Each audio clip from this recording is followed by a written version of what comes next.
Guys, is there anything for us to talk about this week? Just not at all. Fear. Just absolute fear. That's a mind killer, David. This is the Regional Championship Dallas preview episode, right? That's what I'm here for. Oh, God, Devon, I forgot that that's what you're doing. You're preparing for as well. Yeah.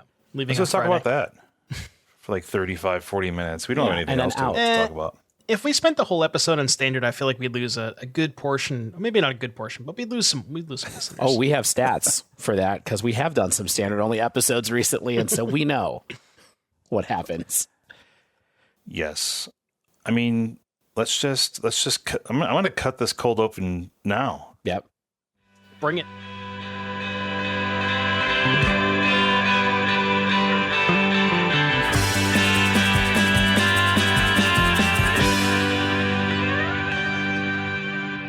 Hello and welcome to episode 277 of The Dive Down, a Magic the Gathering podcast focused on the latest decks, trends, and full set reviews for the casual spike.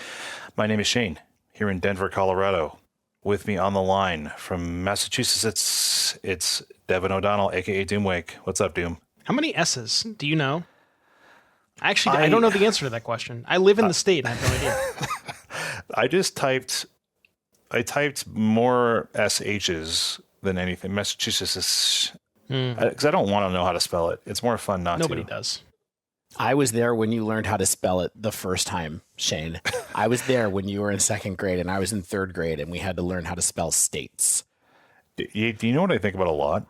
Is that time that we made Jiffy cakes in foil in the shape of various states of the Union. Yeah. And I had Nebraska.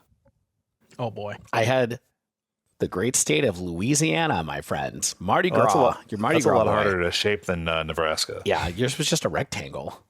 Yeah, basically a rectangle with a little cutout. I mean, it could have been Colorado. Yep. Which is where I live. Yep. Could have been one of the Dakotas. Nobody really knows. That's the Godfather, Dave Harbacher. I'm scared. With me from the great state of Louisiana. I'm scared, guys. I'm scared. Yeah. And let me tell you why. It's not about this preview episode. It's because tomorrow I am going on a school bus with 2 classrooms full of kindergartners to the Brookfield Zoo in lovely Brookfield, Illinois for a class trip with my son. I'm going to be chaperoning kindergartners. It's going to be a whole thing. Terrifying. Is this the first time you've done this? Yes. Oh, man. Good luck, David. Thank you. Godspeed. I'm scared of these little Eldrazi spawn. If you don't make it out alive, then we'll make sure to have a good funeral for you. Please, and let this episode be a testament to my life, the things I did in my life, which is talk about 350-ish Magic cards for an indeterminate amount of time. Oh man, it's either gonna be longer or shorter than I anticipate. So, Dave, I don't think Dave would be apprehensive about this, and that's getting a shipment of Heavy Play in his mailbox, which is a newish card gaming accessories brand. Improves your gameplay and your game day. Take it to your MH3 preview event, whatever they call those things these days. Cold open. Pre-release? Pre-release. There you go. Pre-release. That's how long it's been since I've done a pre-release. But you can purchase playmats, deck boxes, card sleeves, dice boxes, enhanced ergonomics, mobility, and protection. It has the EquipMag system, snip, snap, snip, snap. You can attach your dice boxes to your deck boxes. You can attach your deck boxes to each other, make little bundles. You can carry your playmat and all your stuff in one hand.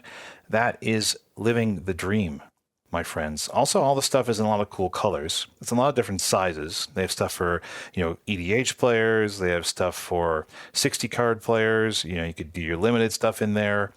It is the only stuff that I use, only stuff I think most of us use at this point. And you can either get it at your LGS if you're lucky, or you can shop now at heavyplay.com. Use our code, the DiveDown2024, gets you 10% off that first order. It's no time like the present. If you're purchasing some MH3 sealed product or some singles, you're already spending some money. Just go in, ask your friends, get 10% off some giant order, and you're good to go.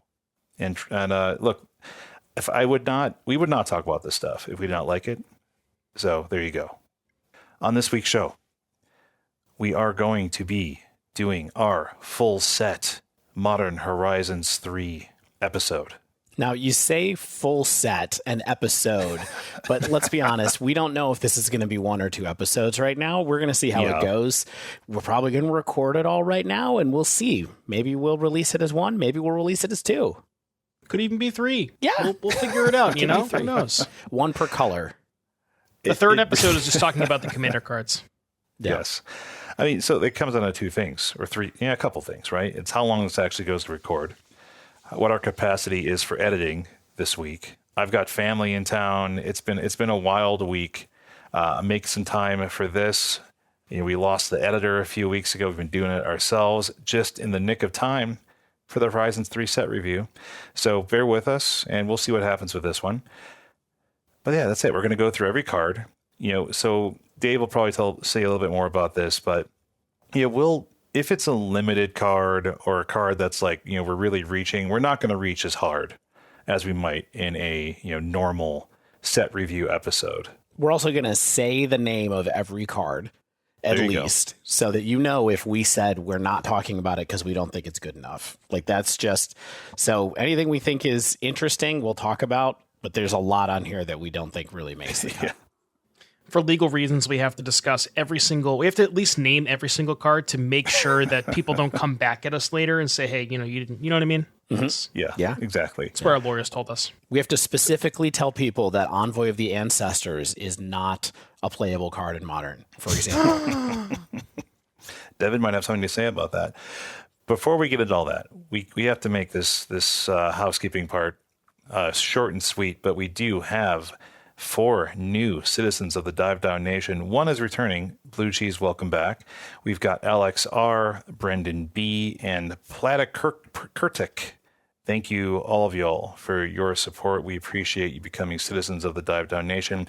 If you want to be like these folks, head on over to patreon.com/thedivedown, and you help keep us going. You get some swag sent your way. You get into the Discord full of great people. Just last week, I remember one new citizen was like, yeah, everyone here is super chill, and there's just enough conversation where it seems like, it's crowded, but not too crowded. And I'm like, yes, it is perfect. It's the only place I talk Magic on the Discords. We have no new reviews, no increased tiers. We did get a lot of comments on Spotify this week, for what it's worth. We got 7. One person said that last week was another perfect episode.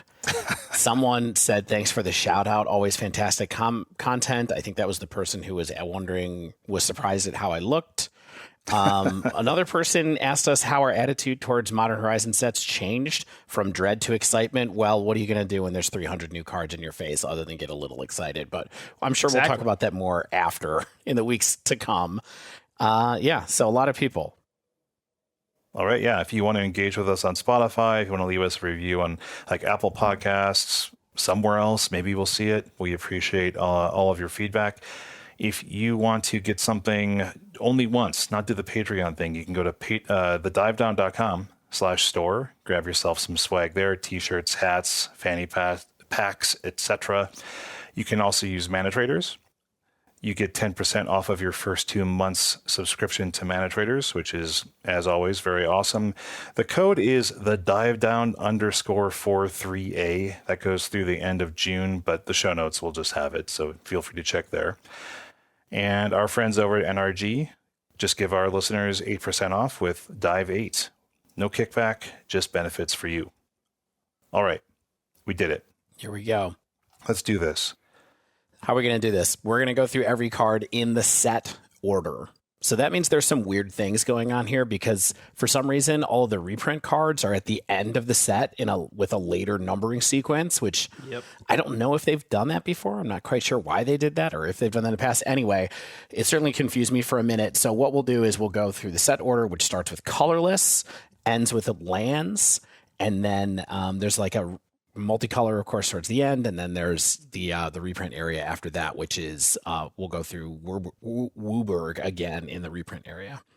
There's the double face too. For some reason, they didn't put the double face, like even the monocolor double faced, in with the actual color itself. Right. And then there's the flip walkers too. They put all the flip cards together. So there's a whole bunch of weird. So the order of this is going to be weird, but just rest assured, we are going in numerical order here. So if you want to ride along, sort Scryfall by numerical order, and we will do that. And with that in mind, we're going to start with card 0001. Breaker of Creation, which is not playable, so we're not going to talk about that card. However, card 0002, Devourer of Destiny, we did talk about a couple weeks ago. This is the 5 generic colorless 6/6, the one that says you may reveal this card from your opening hand. If you do, at the beginning of your first upkeep, look at the top 4 cards of your library. You may put one of those cards back on top of your library, exile the rest. When you cast this spell, exile target permanent that's 1 or more colors. This card is good and important, we think, right? Oh yeah. Yeah, if there's any sort of Eldrazi deck that's going to be playable, it will certainly include 4 copies of this card. Just being able to give you four more looks at finding Labyrinth. Even in Tron decks, you can get 4 more looks at trying to find whatever Tron piece you're missing. It pitches to the Labyrinth. Everything about this card seems very, very good. Yep. Yeah, not much else to add. I think it's a strong card for Tron or revamped E-Tron style deck. I like that you get to set up different things, right? Like if you need to set up your mana, you can set up your interaction, you can additional threats. It's just good all around. It doesn't only do one thing, right? Like it does kind of everything. Yeah. And it's a perfectly good card on its face. So let's go. Obviously, just a plant to make Ugin's Labyrinth even better. Let's go. Next 3 cards, Drownyard Lurker, Echoes of Eternity, Eldrazi Ravager, all limited cards. But let's talk about card number 6, and that is Emrakul, the World Anew. This is a 12 generic 12/12. When you cast this spell, gain control of all creatures target player controls, flying protection from spells and from permanents that were cast this turn. When Emrakul, the World Anew leaves the battlefield, sacrifice all creatures you control, and it has Madness, play 6, colorless. This card's kind of huge. It's not easy to enable, or maybe it is kind of easy to enable, but paying the madness cost for this 12/12 that takes over your entire opponent's team and then plague wins them if it dies is seems pretty good. And the number one I think of with this card, I think about enabling this with is Underworld Cookbook, to be honest. Like that seems like a pretty stable thing to go for. Yeah, I feel like if this did not have madness, it would feel a little bit too, battle cruisery, right? But the madness is what makes this card seem appealing. Seems like you have some options, make you want to build around it. And I think that's the cool part about this card. It's going to require some specific setup, but I think we can get there, that it's going to do something. And I don't know if it's going to be particularly reliable, awesome, the best deck around, but I think that people will mess with this. Yeah, pretty much everything that you guys said. The only thing that kind of worries me a little bit with this card is, so it's very good with Cookbook, and one of the best cards to pair with Cookbook is Urza Saga. But the way that I kind of look at this is if you're trying to cast it as fast as possible and you have to involve Saga into your land draws, you can't turn 3 this if you have to play the Saga. So maybe it's like a turn 4 or turn 5 play. So maybe it ends up being a little bit too slow, and perhaps the Eldrazi decks want to be a bit faster, but you could also include it in Tron and stuff. Maybe because the Tron decks sometimes play Saga too. So maybe you could even similar thing where you just play, put a Cookbook in your deck, or even Karn for Cookbook. And then, you have that card who wants to play Karn, and then you have Cookbook for this. So, it's definitely good. And I'll certainly at least try it a little bit. All right. Next 3 cards, Glaring Flesh Raker, Haragast, Erupting Nullkite, and It That Heralds the End, we think are not good enough to make it in Modern, and we have various ways of talking about that because some of these cards are interesting, but in the interest of time, we're going to skip talking about these because we don't think they make it. Kozilek, the Broken Reality. Now, we talked about this card kind of extensively last week, and we did get a YouTube comment from someone whose name is Scary23 that said, scary. Michael Jordan was scary. Kozilek was not hyped enough by you guys, is what it says, and then explains kind of part of what they think about how Kozilek will end up center stage after this set. I'm not sure if we undersold it that much, but I think we should be a little bit clearer about what you get when you cast this card. Devin? A lot. I thought it was good. Yeah. All right. Yes. I think we all kind of said we thought it was Yeah. good-ish, but it's complicated. Like the way that the triggers all work and the way the text box on this card works is kind of hard to parse. Yeah, I mean, the way that I read it, we can read the card just so we can double check and Sure. just pull it up real quick. So It is 9. I'll read it so you you got it. can Okay. you can say the smart stuff. 9 generic mana for a 9/9. When you cast the spell, up to 2 target players each manifest 2 cards from their hands. For each card manifested this way, you draw a card. Other colorless creatures you control get +3/+2. So right, yeah, it's first of all, it's up to 2 target players, so you don't even have to exile your own cards, but you can if you want to, just for more card. Like if you want to just like say you have 2 extra lands that you want to cycle off of it, not only cycle but also turn those into 5/4s. So you get to turn the 2 worst cards in your hand into 5/4s that effectively draw a card because you're getting 2 cards off of the manifest that you get. You're discarding 2 cards from their hand. You're giving them 2/2s, but you're getting 5/4s. So your 5/4s outclass their 2/2s. So it's almost like who cares? So you're getting a 9/9 that makes 2 5/4s that makes them discard 2 cards and you draw 4 cards. Like when you put it like that, it's like for 9. I mean, 9's a lot, obviously, but 9 is in the grand scheme of things with these Eldrazi and Tron decks, I don't really think it's that much. And I mean, I could certainly see this. I don't know if it goes in the Eldrazi decks because I think they want to be a little bit more aggressive, but I could certainly see this being like if there's a bigger version of Eldrazi and certainly in Drawn. Yeah. I mean, it impacts the board, impacts your opponent's hand. Like you said, it costs 9. You have to be able to get there in a reliable and, fashion that fits in your game plan. So I'm not even sure if this is a main deck inclusion in a Tron deck, and the Ulamog, the Ceaseless Hunger, is such a good sideboard card against control matchups that I don't know if this goes into your kit of parts, like your sideboard quiver for control style matchups. If they counter it, it's not very good, but you do get to still a cast trigger. So I think there is enough there that this will see some kind of play, but I don't think it is something that you can play in everything. But I don't think anyone's saying that. So, Yep. All right. The next card we actually think is worth talking about as well. That's Kozilek's Command. Kozilek's Command is X generic, colorless for a kindred instant Eldrazi that says choose 2. Target player creates X01 colorless Eldrazi spawn creature tokens with sacrifice this creature, add colorless. Target player scries X, then draws a card.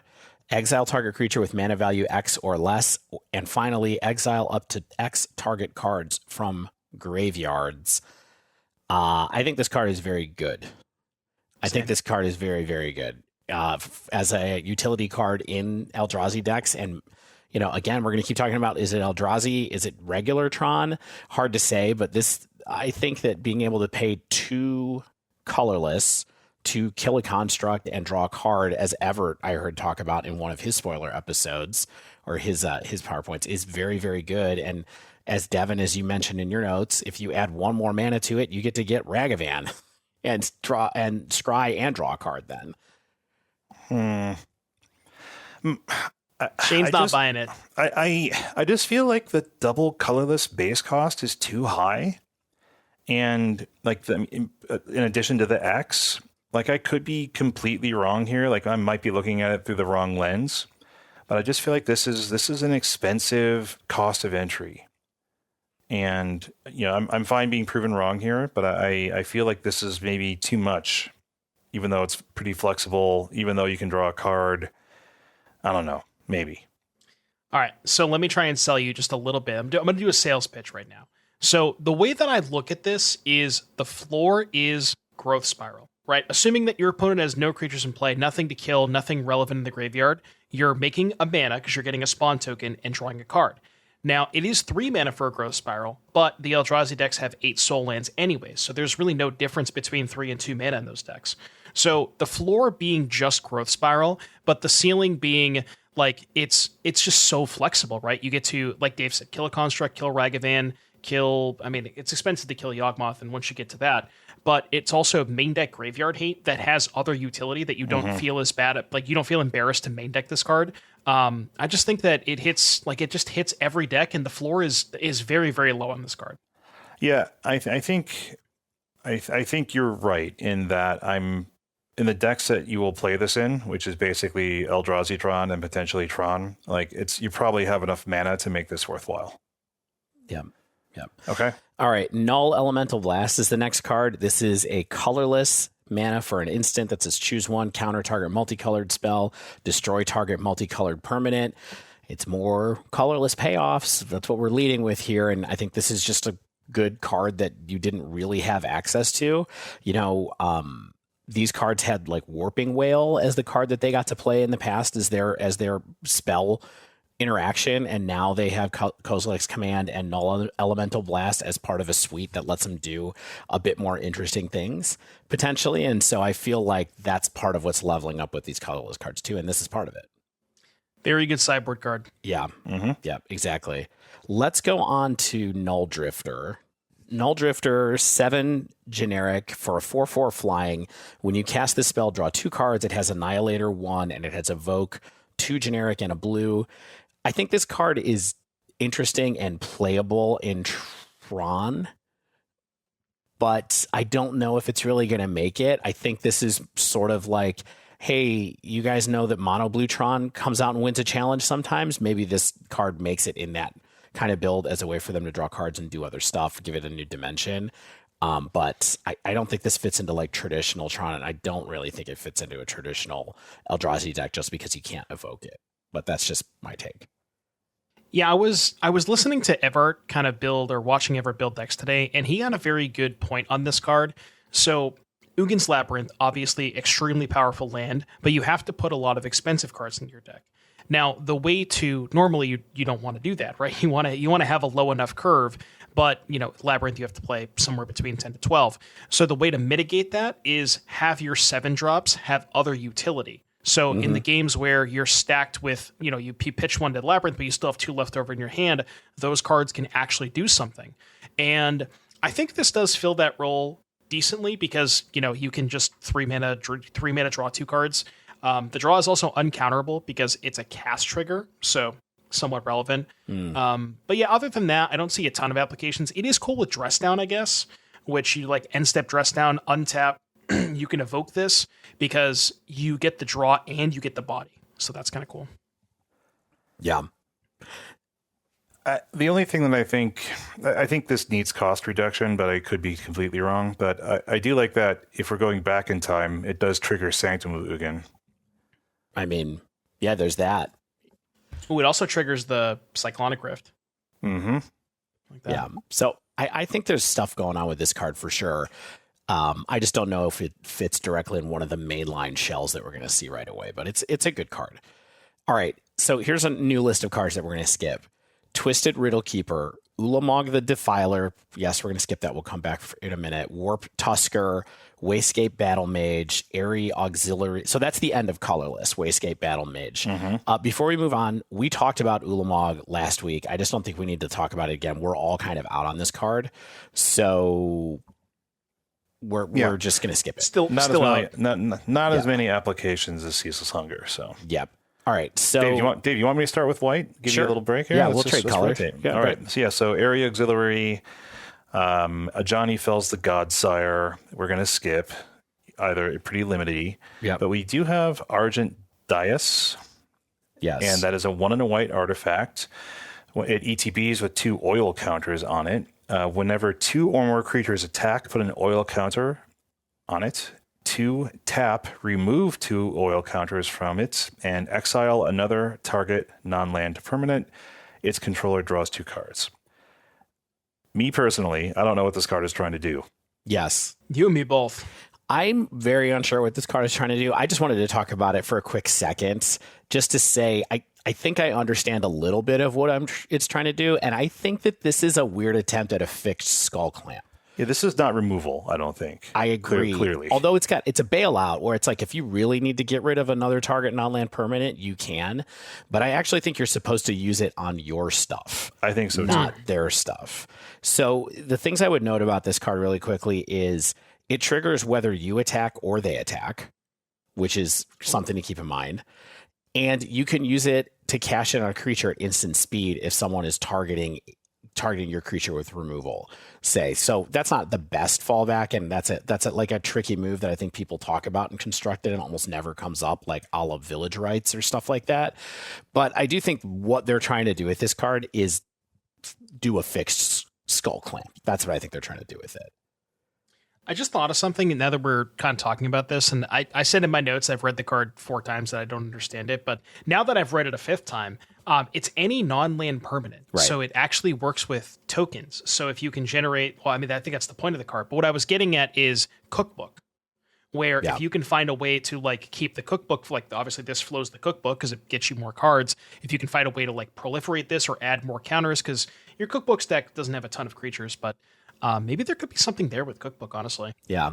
And I think, you can get rid of a food token if you're like, it doesn't have to be creatures, right? It can be other stuff. So I don't know. It seems like an interesting draw engine. It's got a lot of hoops to jump through, but that's just what I thought about this.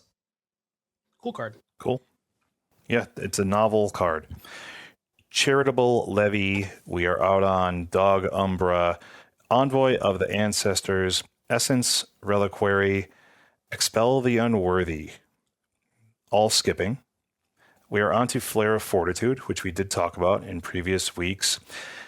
One thing I think that we didn't really focus on perhaps strongly enough is it doesn't have the you can't lose the game and your opponents can't win the game clause of Angel's Grace, but I do think that this card has many of the same applications as Angel's Grace might have for you, and it's potentially free.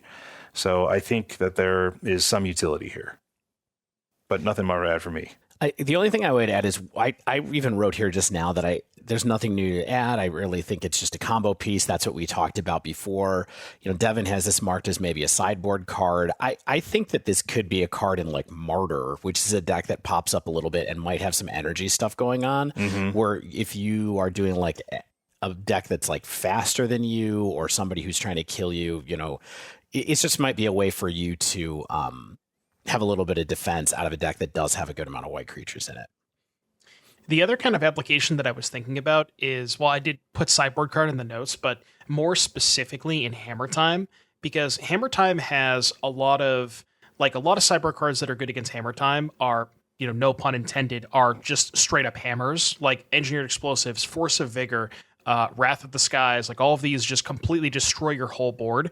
And instant speed, 0 mana, make all of my permanents indestructible. Sounds like it really could have a good application. That deck does have a good amount of white creatures too. Yeah. Sacrifice your Esper Sentinel late game when it's not getting you any cards counter your Wrath. Counter Wrath. Yeah, exactly. Which it seems pretty good, actually. Yeah, I think there's utility here. All right, Glyph Elemental, Guardian of the Forgotten, we are skipping. We're on to Guide of Souls, which is a single white human cleric 2/2. Whenever another creature ETB is under your control, you gain 1 life and get an energy counter. This is our first energy card, of many of which are pretty interesting, so keep your ear out for us talking about energy cards. Whenever you attack with any card, not with Guide of Souls, you may pay 3 energy. When you do, put 2 1/1 counters and a flying counter on target attacking creature. It becomes an angel in addition to its other types. I think this is a cheap life gain trigger with upside. Like, these kind of cards see play, right? Just, single white mana, ETB, gain a life type thing that does the life gain triggers, but you're also being able to use your energy in a way to be aggressive. Yeah, this is your Soul Warden, right? Like, Soul Warden is a definitely established trigger condition that works, right? So I think the big thing about this card is what we're going to find is that if people have combo energy decks, this card is key for that, right? And I also think Wizards thinks this card is good because they made it a 1/2 and not a 1/1, so it doesn't die to Bowmasters, which is actually shocking in a sense. Yeah, I mean, at a base level, it's just a Soul Warden that is basically, for all intents and purposes, strictly better than actual Soul Warden because it's the same thing, but it doesn't die to Bowmasters. Right. My and favorite energy. Right, yeah. My favorite application for this is the Energy Allurin, which we'll get to later, but it basically allows you to cast creatures with mana value 3 or less by paying energy instead. And that goes really well with this, because every time you cast a creature for free, you get the energy back, and then you could just kind of dump your whole hand with it. So I think there's potentially something really cooking with this card in the Aluren. Yeah. Yeah, this card's good. Yeah.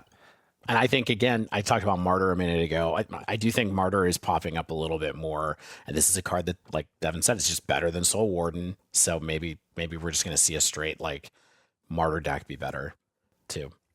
I don't think the second text block matters that much. Like, maybe if you have... I guess it could come up sometimes, but not super relevant. Yeah, it's a good thing to do with extra energy if you got it. Yeah. Hexgold Slith, Indebted Spirit, while a cool Doom Traveler, probably still not modern playable. Inspired Inventor. We are skipping Jolted Awake. This is a white common sorcery. Choose up to one target artifact or creature card in your graveyard. You get 2 energy. Then you may pay that amount of energy. You may pay an amount of energy equal to that card's mana value. If you do return it from your graveyard to the battlefield, it also has cycling too. Like, I mean, this is energy synergy. I can say that maybe 2 times fast. I mean, it doesn't have to be synergy, though, right? If you're in the right deck for this, you can just use the energy on this card to do it. Yeah. I mean, it's there's something, perhaps, right? I mean... Honestly, the first time I read the card, I didn't even realize you could target artifacts with it, so it's even better than I thought it was. I mean, this is really just Unearth, right? Unearth was 3 or less, so I guess this is effectively, if you have no other energy, it's 2 or less, but you can target artifacts instead, and it still has the cycling buyout clause. I think this card seems pretty good to me. The fact that it gets artifacts back is huge. Yeah, I mean, just think about the deck that we just talked about, right? Like, if you lose your Guide of Souls, you can use this to bring it back, or you can use this to bring back your your Greenbelt Rampager or whatever from the graveyard, So there's applications here, I think. Or, in that deck, also will likely want to play Ranger Captain of Eos to help find the Guide of Souls. So you need an extra energy, but you get the energy from Guide of Souls. So you get 1 extra energy from Guide. You have this 3 energy now that gets back Ranger Captain, that finds another Guide of Souls, and you just kind of keeps going with the loop. So I like this card. Yeah. I think this card is better than it looks. I think that's going to be a theme for a lot of energies we're talking about. Yeah. Energy cards. Mandibular Kite. We are skipping Metastatic Evangel. It might do something. I feel like it's a little niche. I don't even want to read it because the time is already slipping by. I don't know if you have anything particularly interesting about this, y'all. Cool text box, but 1 toughness is probably a little suspicious. Maybe. I feel like this is just going to... Yeah, some people are going to get to live some infinite poison dreams with this or something. I don't know. Yeah. It's neat. Muster the Departed, we will skip. Nyxborn Unicorn, also skipping. Ocelot Pride. This is a single white mana cat 1/1 mythic with first strike and lifelink. Ascend, if you remember that one. If you have 10 or more permanents, you get the city's blessing for the rest of the game. At the beginning of your end step, if you gained life this turn, create a 1/1 white cat creature token. If you have the city's blessing for each token you control at ETB'd this turn, create a token that's a copy of it. What do you think about this, y'all? This is one of those cards that I feel like it's a mythic, and it's my fault that I don't understand why it's good. Like, I keep looking at it, I'm like, there's a lot of text on this card, and it's 1 mana value, and it's got first strike and lifelink, and it does a lot of stuff. It blocks Ragavan. That's cool. It dies to Bowmasters. But I can't figure out exactly where this lives, but I think it's a really good card just on rate. I think it's 101 card formats is what I think. This card is? I don't think this is. I mean, aren't white token decks still the thing, or white based token decks still the thing? Like, I look at Ascend as flavor text on this card. See, I don't know if you can. I mean, I just think it's really hard to get in Modern. Not if you're making a lot of tokens.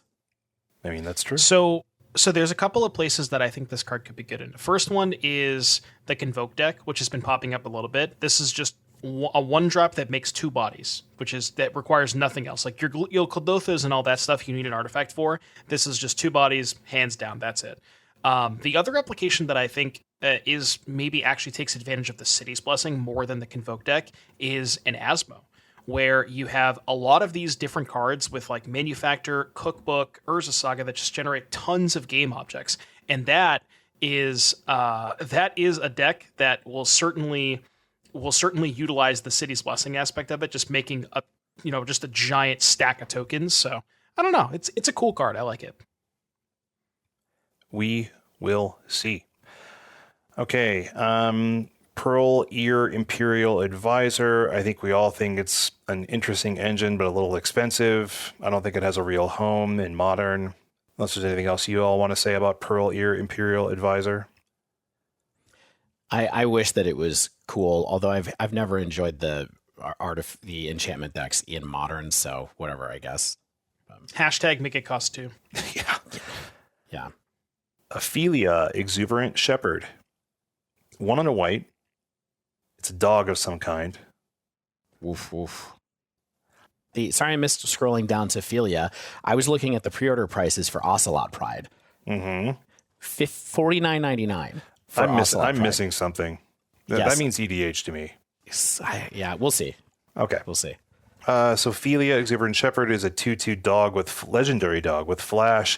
Whenever it attacks, you can exile up to one other target non-land permanent. At the beginning of the next end step, return that card to the battlefield under its owner's control. If it entered under your control, put a 1/1 counter on Ophelia. I don't like that this has to attack to blink. It seems like a spike card in that it's blinking and it's a dog. But it feels like this is a slow snowball to start building to me. Yeah, it is literally a spike card. I don't know. He seems to love this card, and I just don't see it. I don't know. The body is kind of fragile. Like you said, it has to attack. I mean, it does do the timing doesn't even work with Solitude, which is the card that you would want to. Like, you can't evoke and then trigger on the stack. You know what I mean? So I don't see it with this card. Yeah, I wrote about this because, again, like you said, I don't want to make this like a aspiring spike fan cast, but yeah. I mean, it is, right? I mean, we are, if Everett only has 3 fans left on this earth, we were the last 3 fans or whatever. But yeah, I don't understand it. It's mostly the attack trigger that makes me very suspicious of this, like Shane said. So let's move along, I guess. We can be wrong about this one if we're wrong. Proud Pack Rhino, Rose Cot Knight, Solstice Zealot, all skipping. We are going to Static Prison, which is a single white enchantment when it ETBs exile target non-land permanent and opponent controls, and until Static Prison leaves the battlefield, you get 2 energy counters. At the beginning of your pre-combat main phase, sacrifice Static Prison unless you pay 1 energy. So, there's not a lot of other effects that are a single white mana and do this, right? Like, this is it's more powerful than Portable Hole. It lacks the mana restriction. It does require energy for the upkeep, but I think in some kind of energy shell, this is seeing play. Whether it's control, whether it's like Boros-y, aggressive-y, I think that this is good enough. Yeah, I mean, the only other card that does this is Leyline Binding, right? Yeah. Which is a card that everybody knows and loves at this point. And I think the thing that's interesting about this card is, okay, it doesn't have flash. It doesn't require you to stretch your mana base, which maybe that's kind of a joke in Modern right now as far as getting Leyline Binding to work. But I think this is another card where I don't think, and even more so than the Reanimate card that we just talked about, I don't think you have to have energy in your deck to make this good if you're an aggressive or tempo-y deck that just wants to get something out of the way. Or a combo deck, Devon mentions in his notes, or was prepping us for when we were talking about looking at this stuff together, that a combo deck just needs to get rid of something for a short amount of time, and this just does that. An aggressive deck can be the same way, and really this gets rid of it for 3 turns, because you play it, the permanent goes away, then you go to your next cycle, you pay. Then you go to your next cycle, you pay. And then the next cycle after that is when it gets sacrificed. That's without any extra energy. Yeah. And a lot of decks that are doing combo stuff might do it on like their own upkeep or something. Do you know what I mean? Where it's like they don't even need to go into their main phase to combo off. To combo. Yeah. So like it's a lot of turns. It's cheap. It doesn't have flash, like you said, but I think that this might be overlooked. Like, I actually haven't been paying attention on purpose to like the zeitgeist, but this card is probably not getting enough words written about it. Yeah, I think this is this. So I had posted this thing on Twitter the other day where I was like, don't forget about Unholy Heat. It was spoiled last minute. What is the Unholy Heat of this set? And I think that's what this is. It's just removal spell that kind of showed up last minute on the spoilers, and it doesn't really seem like people are catching on. But yes, I think this card is phenomenal for all the reasons you said. Just a very, very good card. Yeah. Cool. Let's go to Thraben Charm. 1 and a white instant. You can choose one. It deals damage equal to twice the number of creatures you control to target creature. You can destroy target enchantment or exile any number of target players' graveyards. Yeah, I see applications for it. It's pretty specific types of decks, pretty specific types of matchups. It's not special, but it's, I think it's usable. It's got modes. We like modes. That's all we got. That's it. Voltstorm Angel, we are skipping. White Orchid Phantom, a card I feel like we haven't talked enough about, but we might have just been waiting for this episode. Yeah, it wasn't officially spoiled before. Now it is. Yeah. Okay, white Spirit Knight 2/2 flying first strike. Let's put some more keywords on this. When it ETBs, I have some more for you, but not actual keywords, just words. Destroy up to 1 target non-basic land. Its controller may search their library if they want for a basic land card. Put it onto the battlefield tapped, then shuffle. Field of Ruin on a flying first strike stick. Pretty okay. Also worth noting that you can target your own stuff, so which is even more important because you can target flagstones. Flagstones of Trocaire. It's your once a year when someone says, "Hey, remember Flagstones of Trocaire?" Yeah, this card's crazy. You can ramp yourself from 2 mana to 4 mana with this card, right? This is not a card that is going to make a new deck, but I think it'll make these types of decks better. Well, what's a new deck? I mean, is Death and Taxes in Modern a new deck? I kind of think it is. I mean, if we actually get around to playing it and we figure out what cards go in it, like a mono white Hate Bears deck. It's been so long. Yeah, good tell point. That to the tell that to the Death and Taxes Discord. They're not playing it in Modern though, are they? You know that they probably are. Yeah. Right? Yeah. Hey, I used to love to play it. I got a set of Leonin Arbiters. Trust me, I would love to. Yeah, I mean, this being white is the drawback, but in the types of decks that want it, they will have lots of white mana. So yeah, I think this is very useful card, not widely applicable, thank goodness. Very, very good. Good against Tron, good against all the Eldrazi decks that are assuredly coming up. So, and the fact that it's bio clauses, 2/2 flying first strike, rampant growth if you have flagstones. So love this card. Okay, last 2 white cards. One is skippable. That's Wing It. And the Wrath of the Skies is our last card in white. This is good. Yes. It's X white for a sorcery. You get X energy counters. Then you may pay any amount of energy. Destroy each artifact, creature, and enchantment with mana value less than or equal to the amount of energy paid this way. Yeah, I mean, good God. If an energy deck exists, this is a payoff card. If you have energy already, it does a lot for white. I think the thing is that I'm going to talk about this now, I suppose it's as good a time as any, is that there's an interesting tension in this set in what they're doing. Not a tension, I guess, but interesting sort of bimodal energy card design, where I think there is a controlling deck and an aggressive deck that they are doing with their energy card design. This seems more controlling to me, although it's an interesting bailout in an aggressive strategy if you're just super far behind or something. I don't know. Yeah, I mean, I would build on what you said. I think there is a longer discussion to have around energy. I feel like we'll probably have it in the couple of weeks after the set comes out. Can't wait. Because I think it's not just those 2 archetypes, Shane. There's clearly combo energy cards in here. There's mid-range energy. It's sort of this weird thing where we're like, we're going to go fix broken cards that we could never figure out how to properly price and fix them with energy, right? Just put some energy on it. They'll figure it out. Yeah, we'll put some energy on it, and that's how we can make it feel like you're paying half of a mana for things or something like that. You know what I mean? Like that's what it feels like to me. I think the other weird thing about this one is you might cast this for 5. You might tap out in a certain deck and be like, I'm going to generate 3 energy, but I'm not going to pay any energy because I'm just going to sweep things for 0, right? And so I'm going to use it to generate energy and also get rid of my opponent's stuff. That's a very possible thing that could happen with this card as well. So don't forget that. For sure. Yeah, I can't wait for like the energy episode. Early on for sure. I was hesitant to think that energy was going to be good, and we have a lot of cards with energy that I think are very playable. It's way better than I thought they were going to do with it, to be honest. It's way more. And I'm a little concerned about it, that it's going to be annoying. Yeah. But not from a power level, just from like an extra thing to track now level. But it is what it is. And you'll notice there's no energy removal in this set. Like just like remove all your energy counters. Yeah, there's nothing like, attack your opponent's energy reserves or something. Yeah, one thing that's nice about the energy is not only the payoffs are good, but also some of the enablers are good too, which we'll probably get into at some point. But yeah, I like how they did energy this set. Devon, you want to run with blue?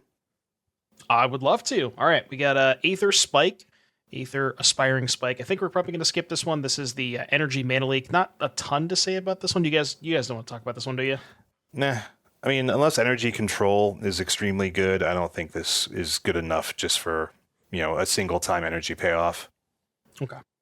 Amphibian Downpour is going to be the next one. This is that weird storm flash card. So let me just grab it right here. I'm going to pull it up real quick. So this is 2 in a blue enchantment aura. It has flash and it has storm, 2 kind of interesting keywords. Enchant creature. Enchanted creature loses all abilities and is a blue frog creature with base power toughness 1/1. This is such a weird card, and I don't exactly know where it's good in, but what do you think about this, Shane? I mean, I think it's a fun card that seems really hard to find a way to use properly. Like, I mean, it's not a card that I'm immediately sort of gravitating towards and thinking about options for, but I'm sure someone out there is. So yeah, I think that the initial place where I heard Ever talking about this one, and he mentioned Devotion, where it's if you can storm this off for a bunch, because the copies retain the mana cost in the top rights, they still count towards Nykthos. So like maybe some kind of like big storm turn where you make a bunch of copies and then have Devotion. Yeah, Dave stepped away, and we don't have time to wait for Dave. So he wrote that he thinks it's pretty reasonable as like a removal spell, because it could be a 2-for-1. Like if someone casts 2 creatures, if they do even more, like it scales to what your opponent's doing. So I don't know. I think it's interesting, but I don't know. I don't know if none of us have any kind of immediate like application for it in the notes. So. No. I would not be surprised if it saw play, but I have no idea where. So, next one, Bespoke Battle Wagon. That's mostly limited. Brain Surge. I know a lot of people had been talking about this one, but I think we kind of all agree there's not a ton here, right? I wish. Right, yeah. Yeah. Miracle's not happening in 2024. The next one we have here, this one might see a little bit of sideboard play. This is Consign to Memory. It's a blue instant, has replicate for a colorless, which is when you cast a spell, you can copy it for each time you pay the replicate cost, and you counter a triggered ability or colorless spell. I think this is a phenomenal sideboard card. Basically, I don't like to use the term strict upgrade, but essentially a strict upgrade to Ceremonious Rejection, because countering triggered abilities also has some upside. Yeah, there's a lot of triggered abilities that are happening with like ETBs. There's a lot of stuff where people start doing a lot of stuff with creatures and do like a ton of like life gain stuff on the stack. Like you can just do enough with this, although you do have to have the mana for it. So yeah, I mean, I agree. I think this is going to be a really good card. It's interesting to see them doing this. We're going to include more Eldrazi hate in a set where we're pushing Eldrazi quite a bit. It's pretty interesting. But yeah, I mean, Replicate's a good handy mechanic on it for sure too. It lets you be able to counter the cast trigger and a spell off of an Eldrazi, so you get what you get. Yeah, I love your note. They really did Ceremonious Rejection like this. Yeah, I can't believe it. Hate to see it. That was a good card. I definitely played that card at different times in different decks. You know. Oh yeah. Next one, we have a couple of limited ones just for posterity's sake. Copy Crook, Corrupted Shapeshifter, Deem Inferior, and Depth Defiler. The next one we actually want to talk about, and I have not heard anybody talking about this one, Dreamtide Whale. So this is 2 in a blue for a 7/5, weird stats, with Vanishing 2. Just give a brief update on Vanishing, it's been a while. ETBs with 2 counters, upkeep, remove a counter, sack it when you remove the last one. Whenever a player casts their second spell each turn, proliferate. So there's maybe some combo potential because that line of text is very powerful. Even if you don't have anything else to proliferate, you can kind of... The joke is that you keep proliferating itself to keep it in play for longer. But Right. What do you guys think about this one? I was surprised by this card. I was like, a 7/5 for 3, and it does some stuff. Like, I think this card is a little under the radar, like you said, and it's definitely something where I was like, is this Stormwing Entity? Like, you know what I mean? But it's not, but maybe it is. Yeah, I like that this is like, it's a heat card, sort of, that can attack pretty hard. Like, if it had flying or some kind of evasion, like, it's really good. Like, ridiculous. Like, they would never give this stat line to something with flying for, this mana cost. But let's say it had, like, menace or something like that, then maybe. A menacing whale. I think this is perhaps like too easy to play around, like unless you're really interested in keeping it going, like maybe your deck is built in a way that's going to like support this thing enough to keep your opponent off what they're doing. So I think it's very cool. I don't know exactly how it's getting through, but I think it's the kind of thing too, like you could put this in some kind of weird deck where it's like, not infect style, but there's infect used to play lots of evasion type spells to like get damage through. So this could just be the kind of thing like if in very certain matchups it's keeping your opponent off their game and you're just able to hit in with 7/5s that you give unblockable or something. I think that's kind of living the dream, but so be it. Yeah, this could be my pet card of the set. We'll see what happens. Yeah, I see it more as a combo card. Like, I guess the question I would pose is if it was 3 mana enchantment, proliferate each turn, like, can you build around that? Have more counter stuff and things like that. So we'll have to see what happens. Next up, a couple of limited cards here. Electrozoa and Emrakul's Messenger. Not a lot to talk about there, but there is a lot to talk about with number 62 here. Flare of Denial. I'm sure we all know this one by this point. 3 mana instant. You may sacrifice a non-token blue creature rather than pay the spell's mana cost. Counter target spell. Yeah, a lot of people are saying this is the best card in the set. I don't necessarily disagree with them. I think there's maybe, there's some competition, but yeah, very good in Merfolk, and I like this one a lot. Best card in the set. I don't agree with. Here's my question about that statement, because I'm certainly wondering if it's true. If this is the best card in the set, does that mean that Merfolk is necessarily going to be a tier 1 deck now? Like, is it going to be in the top 5 decks because of Flare of Denial and because of Harbinger of the Seas? Or I think people sometimes underrate how much fodder they have. Sometimes, right? Like I think like if you have 3 Merfolk, right, and they have Island Walk and 2 are Lords and one is like a 3/3 or a 4/4 at this point, you don't really want to sacrifice those, but you're not also going to play this probably necessarily in like your main deck. You might have it as a sideboard card to shore up against, maybe combo decks or, heavy removal decks. I don't know, right? But I mean, because that's still a 1-for-1. If like they're single target, removing you and you sacrifice something, then it might be worse off. But I see a lot of opportunity for people to overvalue this. Like it's like you always have the thing to sacrifice. You always have the engine piece. You always have the spare creature, right? And I'm not sure that's always going to be the case, but I think it's likely better than Force of Negation for Merfolk. So Shane, you mentioned the F word, not that F word, but fodder. Right, that's the word that you had described here. And I think that the way that you want to best pair this with is things that replace themselves. So in Merfolk, you have Silvergill Adept. So who cares if you have to sacrifice it? You get the card out of it. But the other place I think this has a lot of potential in is the like dredge decks, or maybe not dredge, but crabs and like Vengevine, all that kind of stuff. Because in those decks you have the crabs, or I guess the Hedron crab. You can't play the Ruined crab, but crab, Narcomoeba, and Prized Amalgam, all blue creatures to sacrifice to this, all of which basically are free. You get the value off the crab. You're getting Narcomoeba and Amalgam for literally free. So honestly, I think that might be the best application for it. Yeah, I mean, I think that's more synergistic, right? Like, you don't really want to kill your merfolk. You do want to kill your Narcomoebas potentially, so. Anything else to add, Dave?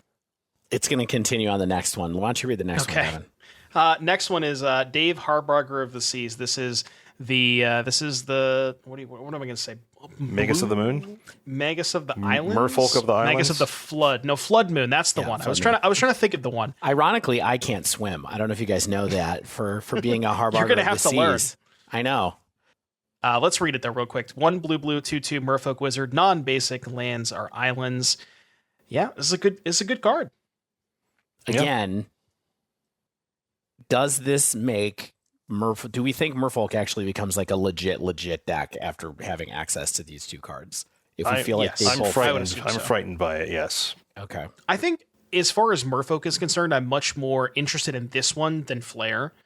I see it's weird though, because the Merfolk deck does play a lot of non-basics where they have, Mutavaults, sometimes they have Cavern of Souls, they have random like Minamos and I mean, maybe those don't matter as much, but specifically Mutavault and Cavern, turning those off is kind of awkward. But it's also, what's really cool about it is the thing that I just thought of, even if they don't have an island in play, you're forcing them to have an island. So it even makes your unblockable lords that much better. Yeah. So maybe this is even more busted than I thought it was. I hadn't thought about that. Yeah, it's a little bit terrifying. It's the kind of thing, like you're mentioning the lands that you might not want to turn into islands, but like honestly for Merfolk, like you can either play around it or play it when it makes the most sense, or like you don't necessarily need to care about the uncounterability from Cavern, or maybe you have so many creatures that like Mutavault's not a big deal. So I think like this is definitely stronger for you than a lot of the moon effects typically are when you have to really play around it hardcore in like your multicolor deck or something like that. All right. Cool. Alrighty. A couple limited ones, or I guess we only have one limited one. This is the Hope Ender Codal, and then the next one that we have some notes on is Kozilek's Unsealing. I think this is the one that people were kind of hinting at as the next Beanstalk. I don't know if it's quite there, but I think we can skip this card. Ooh, I mean, we got some notes on it. We'll just read it real quick. 3 mana Devoid Enchantment. Whenever you cast a creature spell with mana value 4, 5, or 6, you make 2 spawn tokens. And whenever you cast a creature spell with mana value 7 or greater, you draw 3 cards. So Affinity already kind of has 3-drops they want to play in mostly Simulacrum Synthesizer. And it already kind of has a lot of churning with Thoughtcast and Thought Monitor. So I don't think you need this card in Affinity. Yeah. I just keep looking at it and going, okay, well, if I'm playing my lower cost cards, I get to ramp. And if I play one of my bigger cards, I get to draw 3 cards. I get to draw 3, Devon. Drawing 3 is good. It is. I guess I was maybe more focused on the second line of text than the first one of like just play a Frogmite and make 2 spawn tokens. That is kind of cool. Yeah. I kind of hadn't registered that. So maybe it's better than I think it is, but again, I'm still not sure it's better than Synthesizer, because Synthesizer just makes, a 10/10 when you cast a Frogmite, which you'd probably rather have than 2 Scions, Is it possible that this doesn't go into Affinity, that this goes into like a blue Eldrazi or blue Tron deck or something else? I think it's really only good if you're getting the discounts on the 7-drops. Yeah. Because otherwise, it's like you're paying full retail, and then it's not as good. Maybe like Null Drifter, Drifter draw 5 or whatever, because you can evoke the Null Drifter and still trigger this. So yeah, that's pretty good, right? 3 minutes. I don't know. 5. There's something there. Maybe. Anyway, Shane doesn't even want to talk about it. We'll move on to the next one. The next one we have here is Petrifying Meddler, limited card. Next one we have here, Shane's got some notes on this one. Royal Cartographer, which I like this card. This is a 2-mana 1/3. It's a Merfolk Rogue. Landfall. Whenever a land enters the battlefield under your control, you get an energy, and then you can tap to pay 6 energy and draw 3 cards. The most important part of that text is the first text box. So landfall, get on energy. Talk to me about this one, Shane. Yeah, I mean, I think it's a decent energy producer in a color that wants energy, because we see a lot of blue energy cards. I think there's a good payoff, but it's expensive. Like pay 6 mana. Like, didn't we pay 6 mana or 7 mana for Aetherworks Marvel or whatever the heck it was? Yeah, that seemed a lot better than this. But I think there's a good fallback. Like, but there's probably other things you want to be doing with the energy you're generating from this card. But I don't know if it's like, it probably fits into some kind of controlling energy style deck, because either you're going to want to draw 3 cards with your boatload of energy, or you want to generate energy early on when you're playing your lands, when you're playing your fetch land, making 2 energy, things like that. See, I was more thinking of ways to abuse it, where like even just small ball stuff, where say you like cast Scape Shift on turn 5 with this in play just to make 5 energy. Maybe there's some when I look at cards and text boxes like this, I try to see if there's a way that we can abuse that text box, because there's plenty of ways to get landfall triggers. There's fetch lands and Scape Shift, like I said, and Splendid Reclamation and all this, like the Aftermath Analyst. Like maybe there is something there. I think if you want a reliable energy enabler, this card is better, even maybe better than the white card.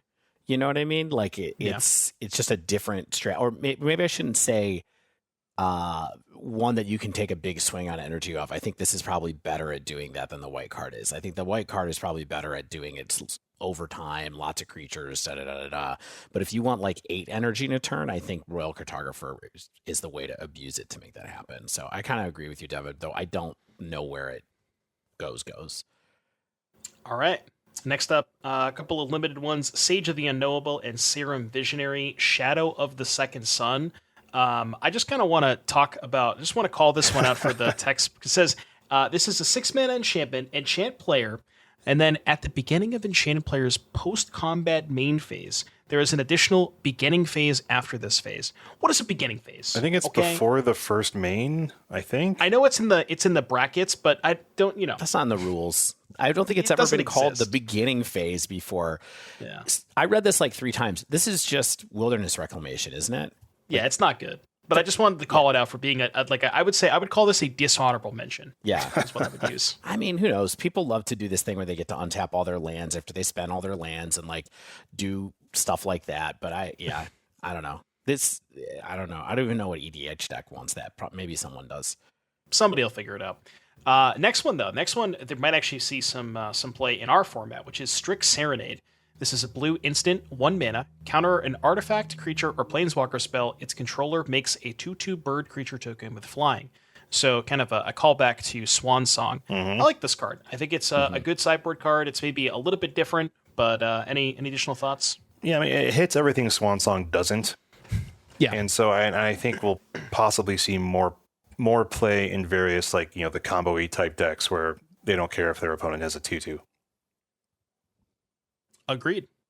All right. Next one, we have Tamiyo meets the Story Circle.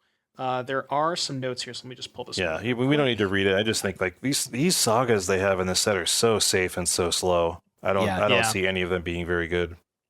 Yeah, the chapter 2 is kind of cool, but I mean it's probably not worth it. So we'll go next. Tempest Harvester, limited Triton Wavebreaker. Dave has some thoughts about this one. You said you're calling us animals in the notes here. I just said double prowess isn't good enough for you animals. I mean, listen, Shane says jokingly in the notes, okay, hear me out. This is just better than Soulscar Mage. I'm going to say something. If this card was a 1/2 instead of a 1/1, it might be better than Soulscar Mage. Being able to recast something out of your graveyard with Triton Wavebreaker because it's bestow, and when you do the enchantment, the creature gets +1/+1 and has prowess, that actually might be a playable card, but at a 1/1, I actually don't think it is. I think it's close, but not quite there. Yeah. 2 in the narrative. This is one that I think Spike was pretty high on, but I have not heard a lot of people talking about this one. It's very, very simple. Blue instant, draw card, get 2 energy. But what we have to talk about this is there in the context of, now this is standard, so different format. Tomb of Aether was banned in standard. Like, it was too good for the format. And would you rather have a random card or a land? Most of the time, I think I'd rather have a random card. There's fixing and things involved. But I think this card, people need to be talking about this card. I think this might be my pick for most underrated card in the set. I think that at the time so we weren't doing the podcast when Kaladesh was out. We might have started right at the end of when it was standard legal. I don't remember exactly, 2018. But I remember speculating with people or on the show, like, well, energy wasn't good enough because they didn't make 1 mana, draw a card, get some energy. And now we know why, because it was too powerful for standard, And so I think there's a lot of things that can be done with this, whether you put it in a controlling deck, whether you put it in a red-blue aggressive prowessy energy deck where now just hear me out for a second, where you're like, turn 1, tune the narrative at the end of the turn if I don't have to play a removal spell, and then turn 2, I'm going to play the Raptor and have 4 energy to cast a 4-drop off of it on turn 2. That's wild. Turn 2 ring.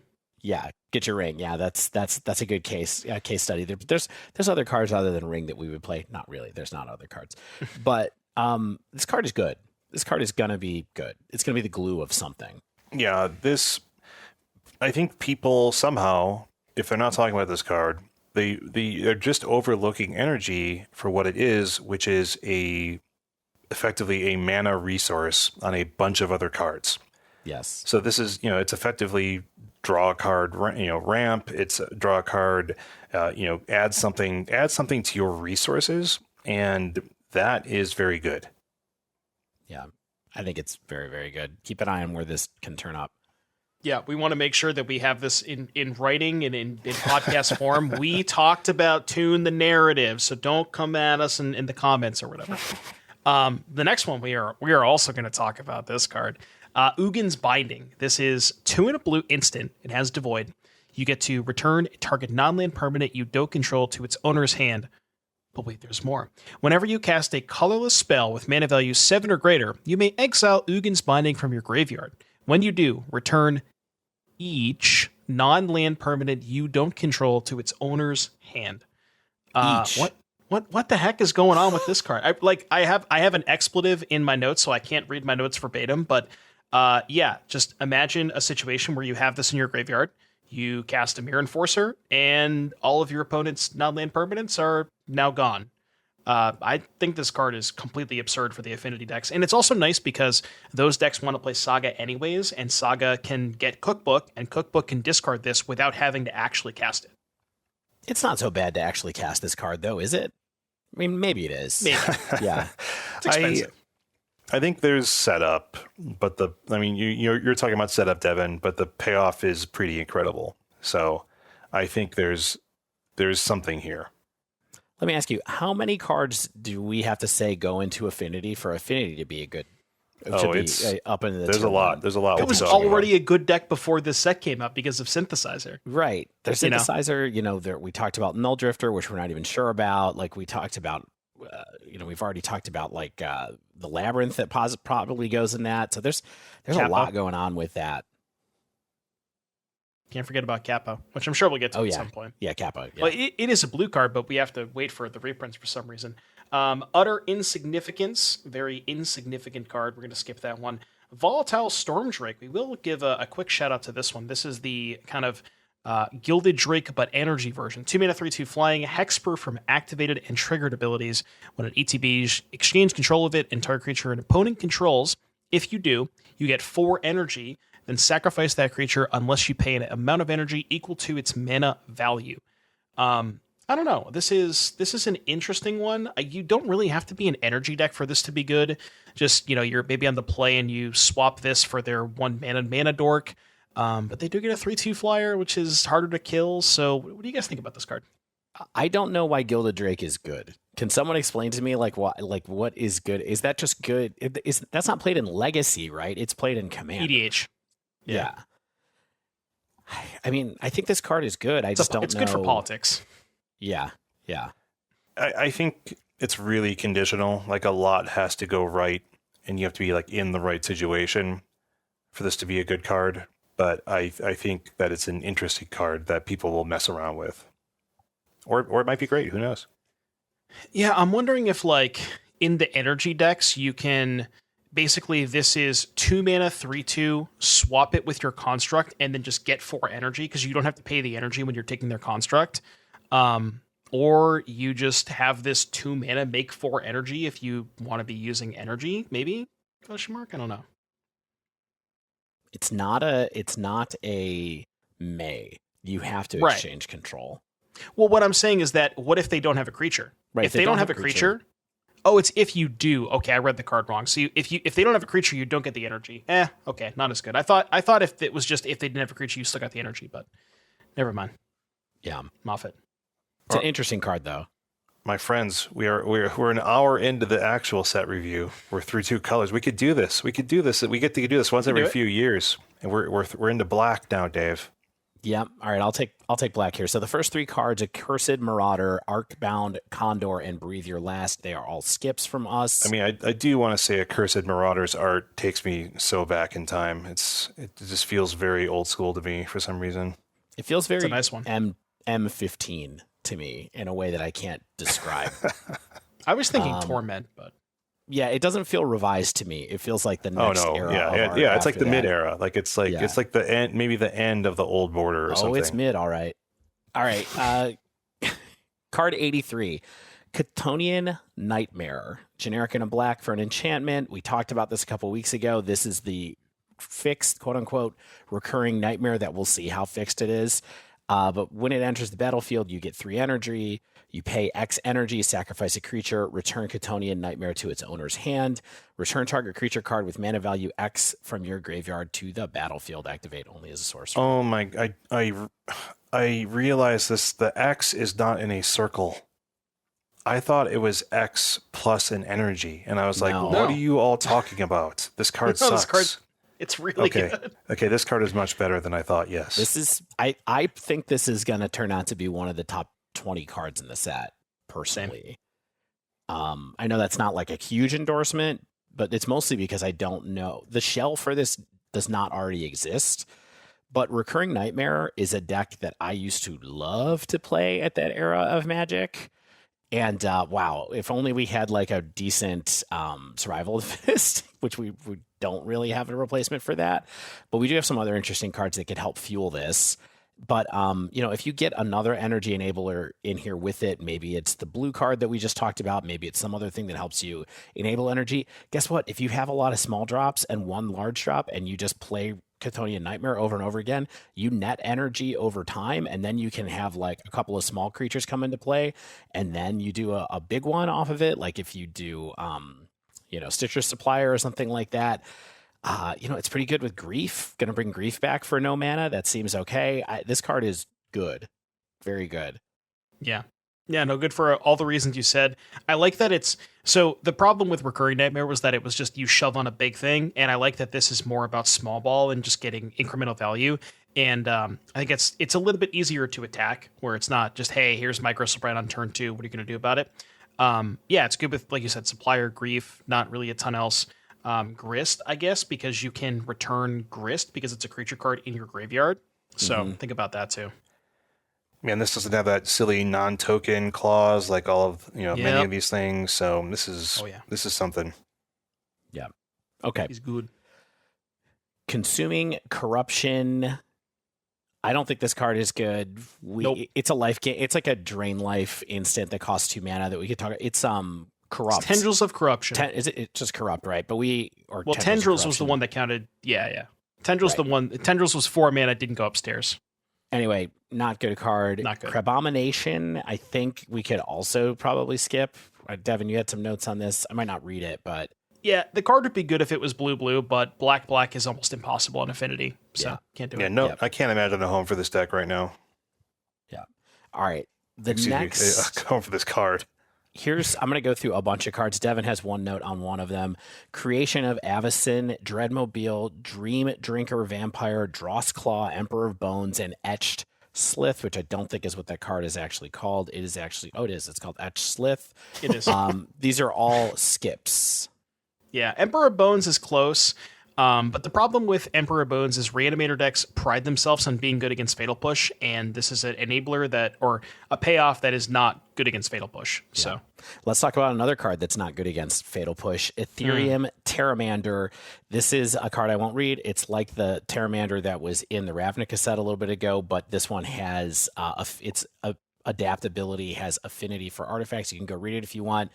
I don't like these cards. I don't think that this is good, even though it's a one drop flying 5/5 or whatever. I don't think it's going to be good. Nope. Eviscerator's Insight and Fetid Gargantua are both also skips in our mind as well. That takes us to Flare of Malice. Flying through these black cards. Apparently they all suck. Black has one great card so far, and then a bunch of stuff that's not really great. Flare of Malice, 2 generic and a black for an instant with the you may sacrifice clause. And then it says each opponent sacrifices a creature or planeswalker with the greatest mana value among creatures and planeswalkers they control. I think this card is really nice to have around in the format, but I worry a little bit that it's like the Black Force from Modern Horizons 1 that like kept things from coming into play after. Like it's sort of like anti-dredge card. I'm glad that card exists, but like these decks are never going to be good enough to need it. I don't know. Yeah, my weird part, my issue with Flare of Malice is so at its core, I think this is best in a scam deck, right? Where you're utilizing, like you said, you have Not Dead After All, which can help rebuy the creature you're sacrificing. You have Orcish Bowmasters, all this kind of stuff that you don't mind sacrificing. But the thing that I have about Scam is the deck isn't that bad at answering, like it has removal, right? It has Fatal Push, Lightning Bolt, all this kind of stuff already, Turbinate. So I don't think it necessarily needs another removal spell to the point where maybe this is like a sideboard card. But I think the best application is against Scion of Draco. Past that, I don't know if there's a ton else here is the issue. I mean, I think if you group like Goryo's Vengeancing into Emrakul as part of it, like true. That's another case that's sort of like Scion of Draco, though. Sure. I also think that it's a little nice to have access to something that kills Primeval Titan when you're tapped out, and that is pretty good as well. I think this card is good. I love a Crackling Doom, which maybe some people know about. I've mentioned several times. Shane's certainly familiar with me loving Crackling Doom. And I think that's a good card to have access to for nothing. I think it's hard. It's not as easy to enable it in Scam as it sounds like at first. Like you have to get rid of some pretty good cards to get rid of it. And you can, if you want, I guess. Maybe it'll be really good in the Catonian Nightmare deck where you're like, I'm happy to get rid of Citrus Supplier or whatever card I've brought back in order to do this.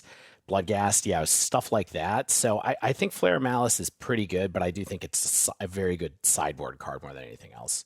Yeah, this feels like a card for a modern format that has changed, where we don't have a lot of like small, we're not playing Bloodghasts, we're not playing Citrus Supplier. Like it feels like a Pioneer card that would be, killer. But oh my god, this card would just rip. No, come on. No this card would be absurd. That's why it's not in Pioneer. Yeah, I wouldn't be surprised if this sees like no play. I just don't think it's doing enough for what you're doing with it. Like you have, like Devon said, basically, is there's other things that the format has already. Yeah, I'm just gonna leave it at look for this to show up in the deck with Catonian Nightmare. Yeah. All right. Agreed. Next, Gravedig, sweet card. Not going to talk about it. Go look it up if you want to see why it's sweet. Grim Servant, Kami of Jealous Thirst. Those are all skips. Lethal Throwdown, I think I'm also going to skip, Devon, unless you really want to get into it. Nah, it's fine. I mean, it's a Bone Splinters that draws a card, but nah. Yep. Nah. Marionette Apprentice. I think this card is worth talking about for a second. Yeah. It's a generic and a black for a 1/2. It has Fabricate 1. Fabricate, one of my favorite limited mechanics of all time, basically. When this creature enters the battlefield, put a +1/+1 counter on it, or create a 1/1 colorless servo artifact creature token. But this is the important part. The text box says, whenever another creature or artifact you control is put into a graveyard from the battlefield, each opponent loses 1 life.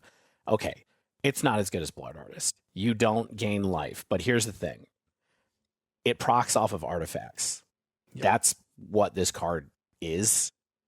So it depends on what you it's a totally different deck from Yogg or whatever. Like, you could put it in there if you wanted to for some reason, but it's better because I think you can do it in a food deck. I think you could do it in a deck that has a lot of treasure in it if you're making lots of treasure, because it procs off of just sacrificing and getting more mana. I think there's potential here for a new combo kill based on artifact sacking, is I guess what I'm trying to say. Yeah, I'll be honest. I didn't read this card fully at first and didn't realize it triggered off artifacts. But now that I have read that, yeah, Asmo, Academy Manufactor, Time Civ, all that kind of stuff. Yeah, I'm into it. Yeah, Time Civ. You don't even have to take infinite extra turns. You just have to take 5 extra turns, and then they're dead. Well, I mean, realistically, probably only need to take 1, right? If they're losing true. 5 life. Yeah. So I like this card. Yeah, I think it's a good card. All right, Mindless Conscription is a skip. Okay, now we got a big one to talk about. This is not a skip. No. Necro Dominance. Black for a legendary enchantment that says skip your draw step at the beginning of your end step. If you may pay any amount of life, if you do draw that many cards, your maximum hand size is 5. If a card or token would be put into your graveyard from anywhere, exile it instead. Okay, so they decided to try to fix Necropotence, a card that has a special place in my heart, for sure. Mm-hmm. What are we going to do with this card, though? You got to build your whole deck around this, right? Like, it's so heavy in black. Do you? I mean, you have to play a very, very black heavy deck, right? Like, I feel like, just spitballing, right? Like, black based control, like, you take care of the early threats. You're using March of Wretched Sorrow to gain life, and then you take over with this, perhaps, right? I don't know. In aggro, maybe, like, you set up early and then you sort of just keep steamrolling with this, like some kind of black based aggressive deck. So, Shane, are you familiar with what the original Necro deck was? Tell me. It's black-based darkness. aggro. No, it's Pump Knights and Serrated Arrows. Oh, the Ebon Hands. Yep, okay. So it's black-based aggro was the original, like, Necro deck that really, like, broke Magic for a little bit, or was one of the first, like, big tournament decks in Standard that people really freaked out about. But later on, you get into things that are more controlling Necro decks. You get, like, Bottle Gnome Corpse Dance was, like, a deck that I played at different points in times that I think had Necro in it, which was like, I'm going to play this card, I'm going to draw, I'm going to reanimate something, I'm going to gain 3 life, and then I can draw more cards.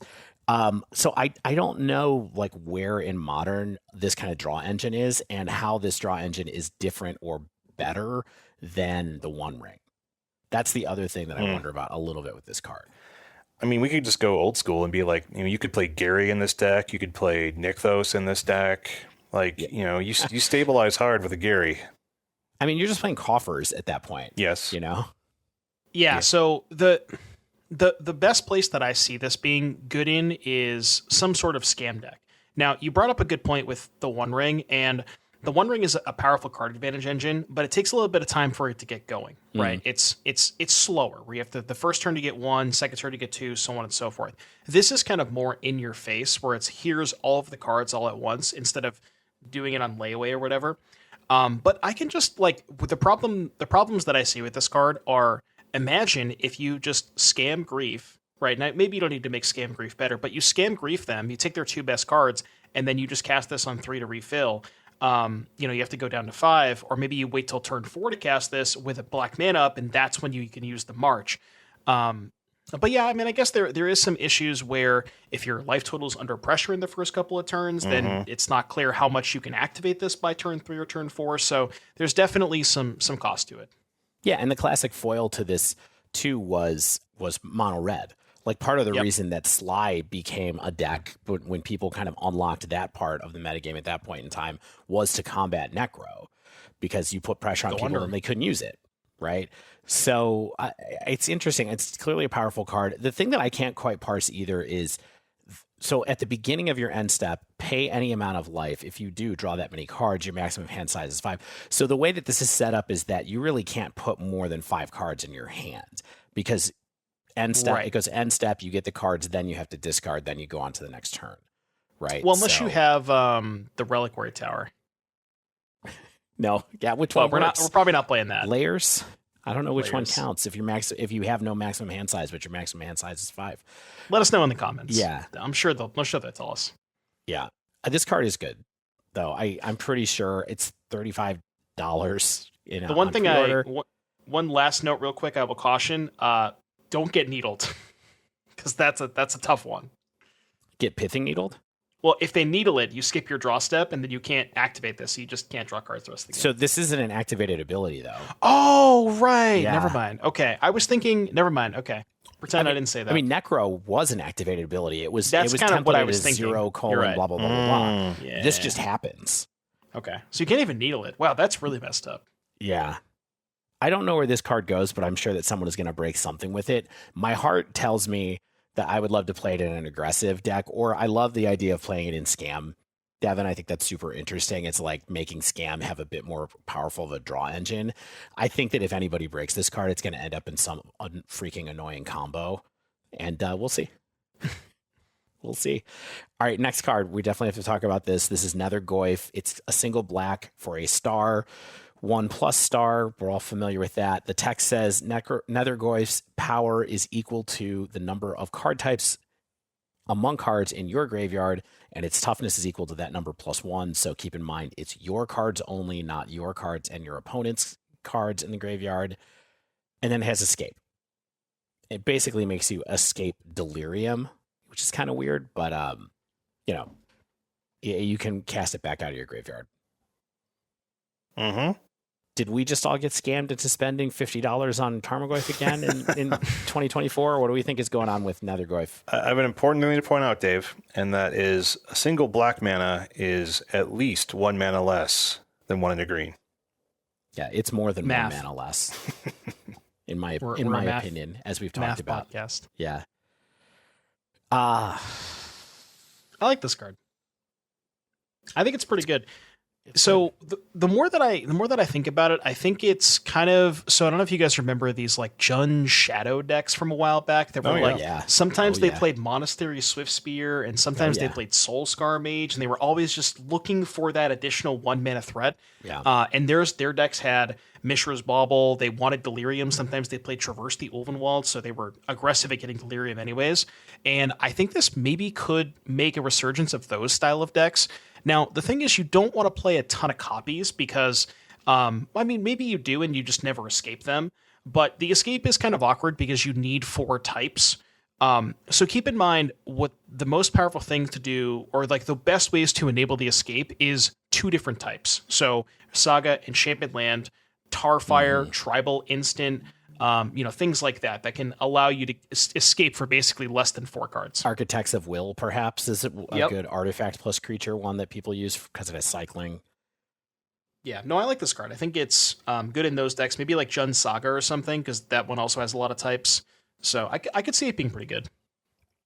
This card is boring but good, right? Like, basically is the bottom line. Yeah, I think don't underestimate the escape. Like, having that thing get recurred late in the game. Right. Is annoying to just get another threat. I mean, it doesn't come back as a 6/7. It comes back as probably a 2/3, and then you have to make it bigger again. But I mean, it depends how late we're talking, you know what I mean? These graveyards get full. That's true. All right, so we're going to skip Quest for the Necropolis. We're going to skip Refurbished Familiar and Retrofitted Transmogrant, but I would like to talk about Ripples of Undeath. Yeah, please.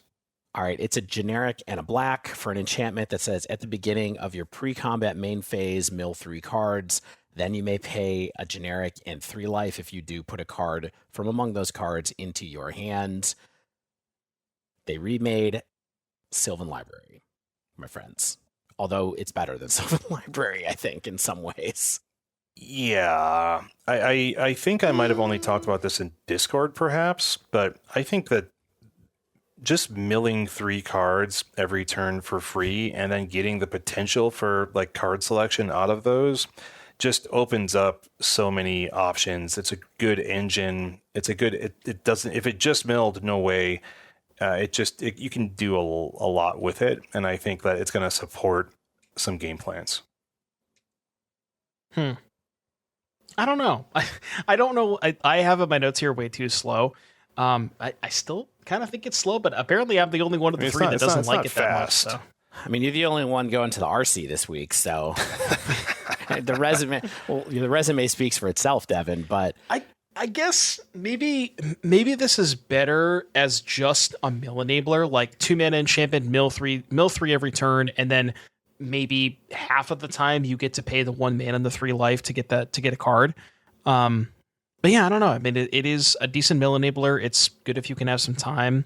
I can't really think of off the top of my head like ways to abuse it, but what if you just played it in the deck with Nethergoyf and Nethergoyf and Shadow? So you're milling, making Nethergoyf bigger, taking down your life total by drawing extra cards. Ooh, I hadn't thought about it in the Shadow context. It's it's a little bit more of a controlling take on that kind of list. I don't know. Like, it's Sylvan Library. I can't not see that when I look at this card. I know that that Sylvan doesn't cost mana, but it is kind of nice that you do it in the pre-combat main phase. So, like, the turn you play it, you get to activate it. Like, well, you get to. Oh, I guess you don't get to mill. Yeah, you don't pre-combat the first time. Phase. Yeah, I was thinking post-combat. Okay, yeah. So it's like 2 mana. I thought you got to mill the turn you played it, but you don't. I don't know. It would be better if you got to mill if it had an ETB mill. Yeah, like ETB or pre-combat main phase. Yeah. Yeah, I'm thinking like, Dredge would play Shriekhorn, right? And that could do something immediately, and you could time it when you wanted to. And this doesn't give you the kind of flexibility or the immediate utility. So, we could be overselling this, but I think this is just doing something special. It's unique for sure. Yeah, I like it. All right, we're going to skip Scurrilous Sentry and Shillingar, Sire of Famine. Ugh. All right, War and Soul Trader. 2 generic and a black for a 3/3. It's a zombie goblin wizard. It says pay 1 life, sacrifice another creature, create a treasure token. This card is expensive, but it is very good, I think. I thought you meant expensive like money-wise. No, this is, I think it's 3 mana is costly. I think it's like $15 actually, because it's just a rare. Yeah. But I think this is a cool card. The text box is really interesting.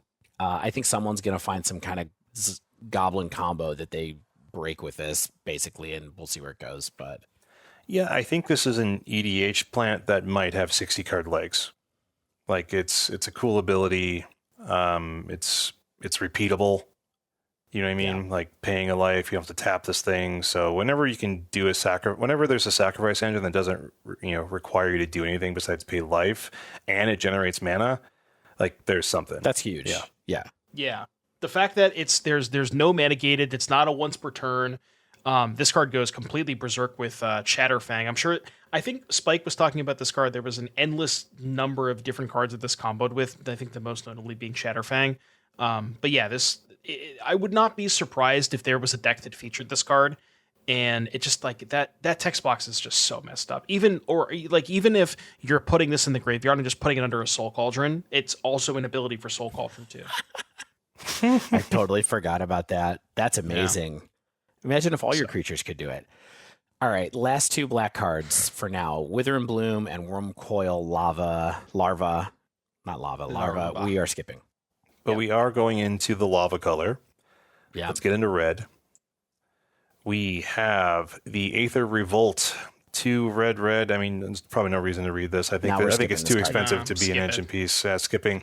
Same. Ramped Raptor. We talked about is one of Stan's spoiler cards over on Polygon.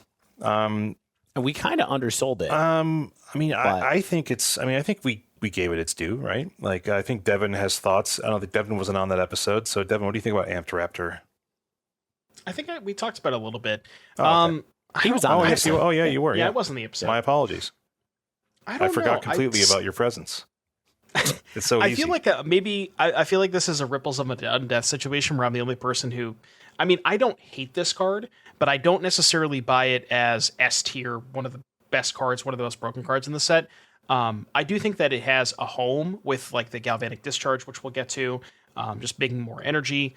And I think that the ceiling on this card is very high, where you can potentially play a 2-mana card and the One Ring in the same turn, which is absurd. But I also think the floor is kind of low, and that's what scares me about this card. Yeah. I mean, the thing to keep in mind about this card is that you exile from the top of your library until you exile a non-land card. You don't get to look at 6 and pick a non-land card from among those 6. It's just whatever the first one is. So if the first one you hit off of Amped Raptor is, for example, tune the conversation or whatever that card is, tune the narrative, like you get to draw a card and get 2 more energy. That's okay. But like, maybe you don't have a way to pay off that energy. Like, it's not exactly the hot start that you were looking for. You know what I mean? When you look at this card. So I think it's a powerful card. I'm very curious what the shell is going to be for this, but, I also don't think it's like the best 2-drop in the set, but I guess we'll see. Or the best creature in the set. I think it could end up being underwhelming. Yeah. Yeah, I think a lot of people were talking about like building your deck in such a way where it's all 1s and 2s. So like even if you have no other energy, you're always hitting a 1 or a 2. But then maybe your card quality is a little bit lower. But yeah, just I think the way that I look at this is extremely high variance. Like the games where you go turn 1, discharge your Ragavan, make 2 energy, turn 2, cast this, play ring. Like obviously that's absurd. But I think for every time you hit a ring, you're going to hit just another removal spell. And it's like, meh. Yeah. That's fair. High roll. All right. Ashling Flame Dancer. We are skipping Detectives Phoenix. I think we have to skip as well. 6 is a lot for the whatever that text box is. Eldrazi Linebacker. It's that Linebreaker. I love the Linebreaker. It's 1 colorless red for a 3/3 Eldrazi Devoid Trample. At the beginning of your combat on your turn, target creature you control gains haste and gets +X/+O until end of turn, where X is the number of Eldrazi you control. I think the linebacker has is going to pummel over some stuff. I think it's pretty good. I think this card is just very good. Very, very good card. The Eldrazi Ray Lewis. 3/3 trample. It's just like this like what I see this card being really good is like turn one, yes, because we have the soul lands, Eldrazi Mimic. Turn 2, cast this, you make your Mimic a 3/3, you give it self haste. That's 7 damage on turn 2. And then it just gets got a control from there. You go Thought-Knot Seer, Mimic, become a 4/4, haste the Thought-Knot Seer. I don't know, this card, if there is an aggressive Eldrazi deck, it will be red, and it will feature 4 copies of this card. What's that other red one from? Oh, the one that like from Battle. Yes, I know exactly what you're talking about. Vile Aggregate. No, it's the one that it threatens something. Yes, Obligator. Yes, Obligator. That one's good too. Obligator rules. Yeah. Like having Obligator's 8 good payoffs like this, like if it's at the kind of higher end of there, where it's like, okay, I have Obligator and Linebreaker to both like push you into this red Eldrazi direction. I actually think it's pretty compelling, personally. Yeah, this will surprise people. I don't know if it's going to be like the best aggro red deck in the format, but I think it's going to be something that people mess with. It might end up being quite good. Yeah. I like it. We've got Fanged Flames, skipping Flare of Duplication. This is the red flare, 1 red. You can sacrifice non-token red creature rather than pay the mana cost. Copy target instant or sorcery spell. You may choose new targets for the copy. I don't know. I think a lot has to go right for this to be good, but if you all have some ideas, I know Dave, you're into this kind of effect. You want a fork? I like this card because I like this card because it can be free. I think this card is cool. I want this card to be good. I want Storm to be good or playable at least, This is a good example of how bad can we make a free spell and people will still be interested in it. Really? Do you think so, Devin? I don't really see it with this card. Yeah. I mean, the issue is a lot of the decks that want to copy spells don't have a lot of creatures. They're storm based. Yeah, they don't want to kill their creatures. What creatures are you what non-token creatures are you playing in Storm that you would actively want to sacrifice? It seems like a powerful effect, but very hard to find a home. All right, what about Phoenix? A new Rising Phoenix to help us get to 3 spells even faster. Phoenix enabled by one of your spoiler cards. I'm into that. We'll get into that in a second. Yeah. No, in a second. Try like 2 hours from now.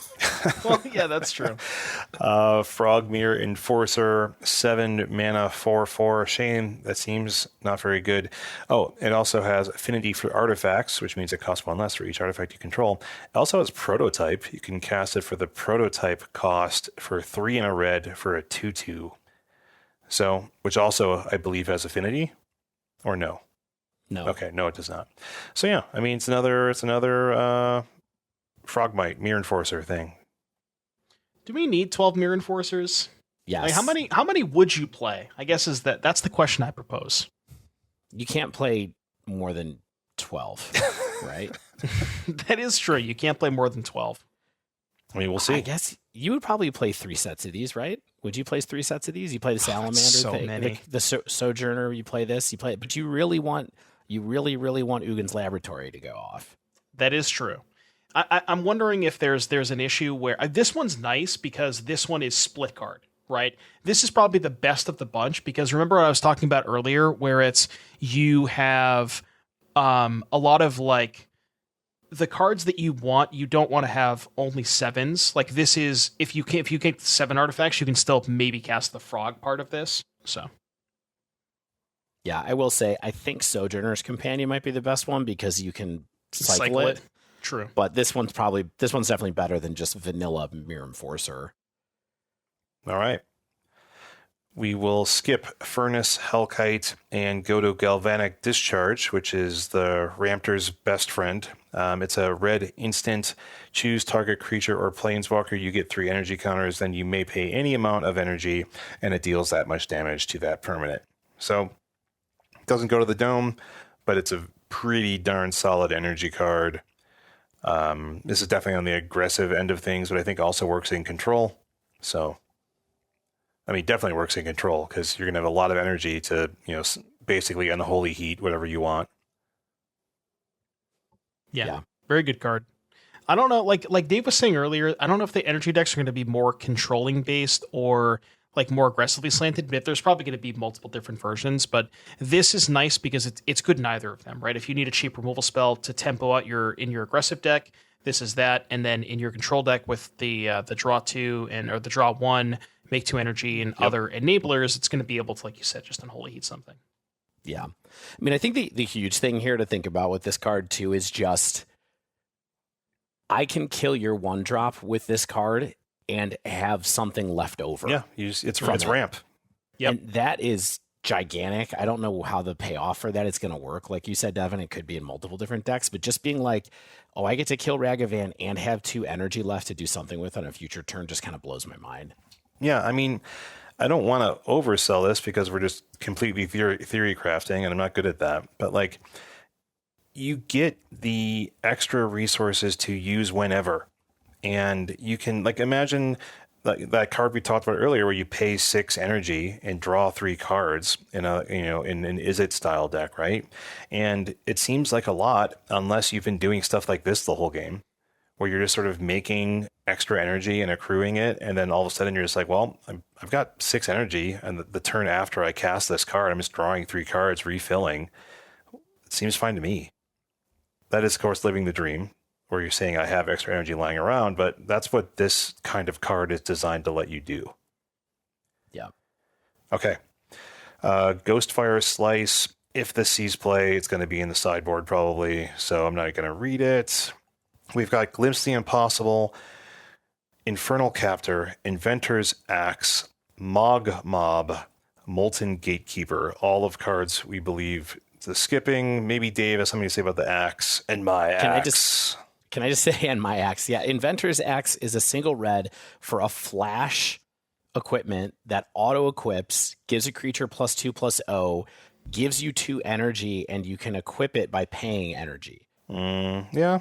That card put my antenna, I kind of went, huh?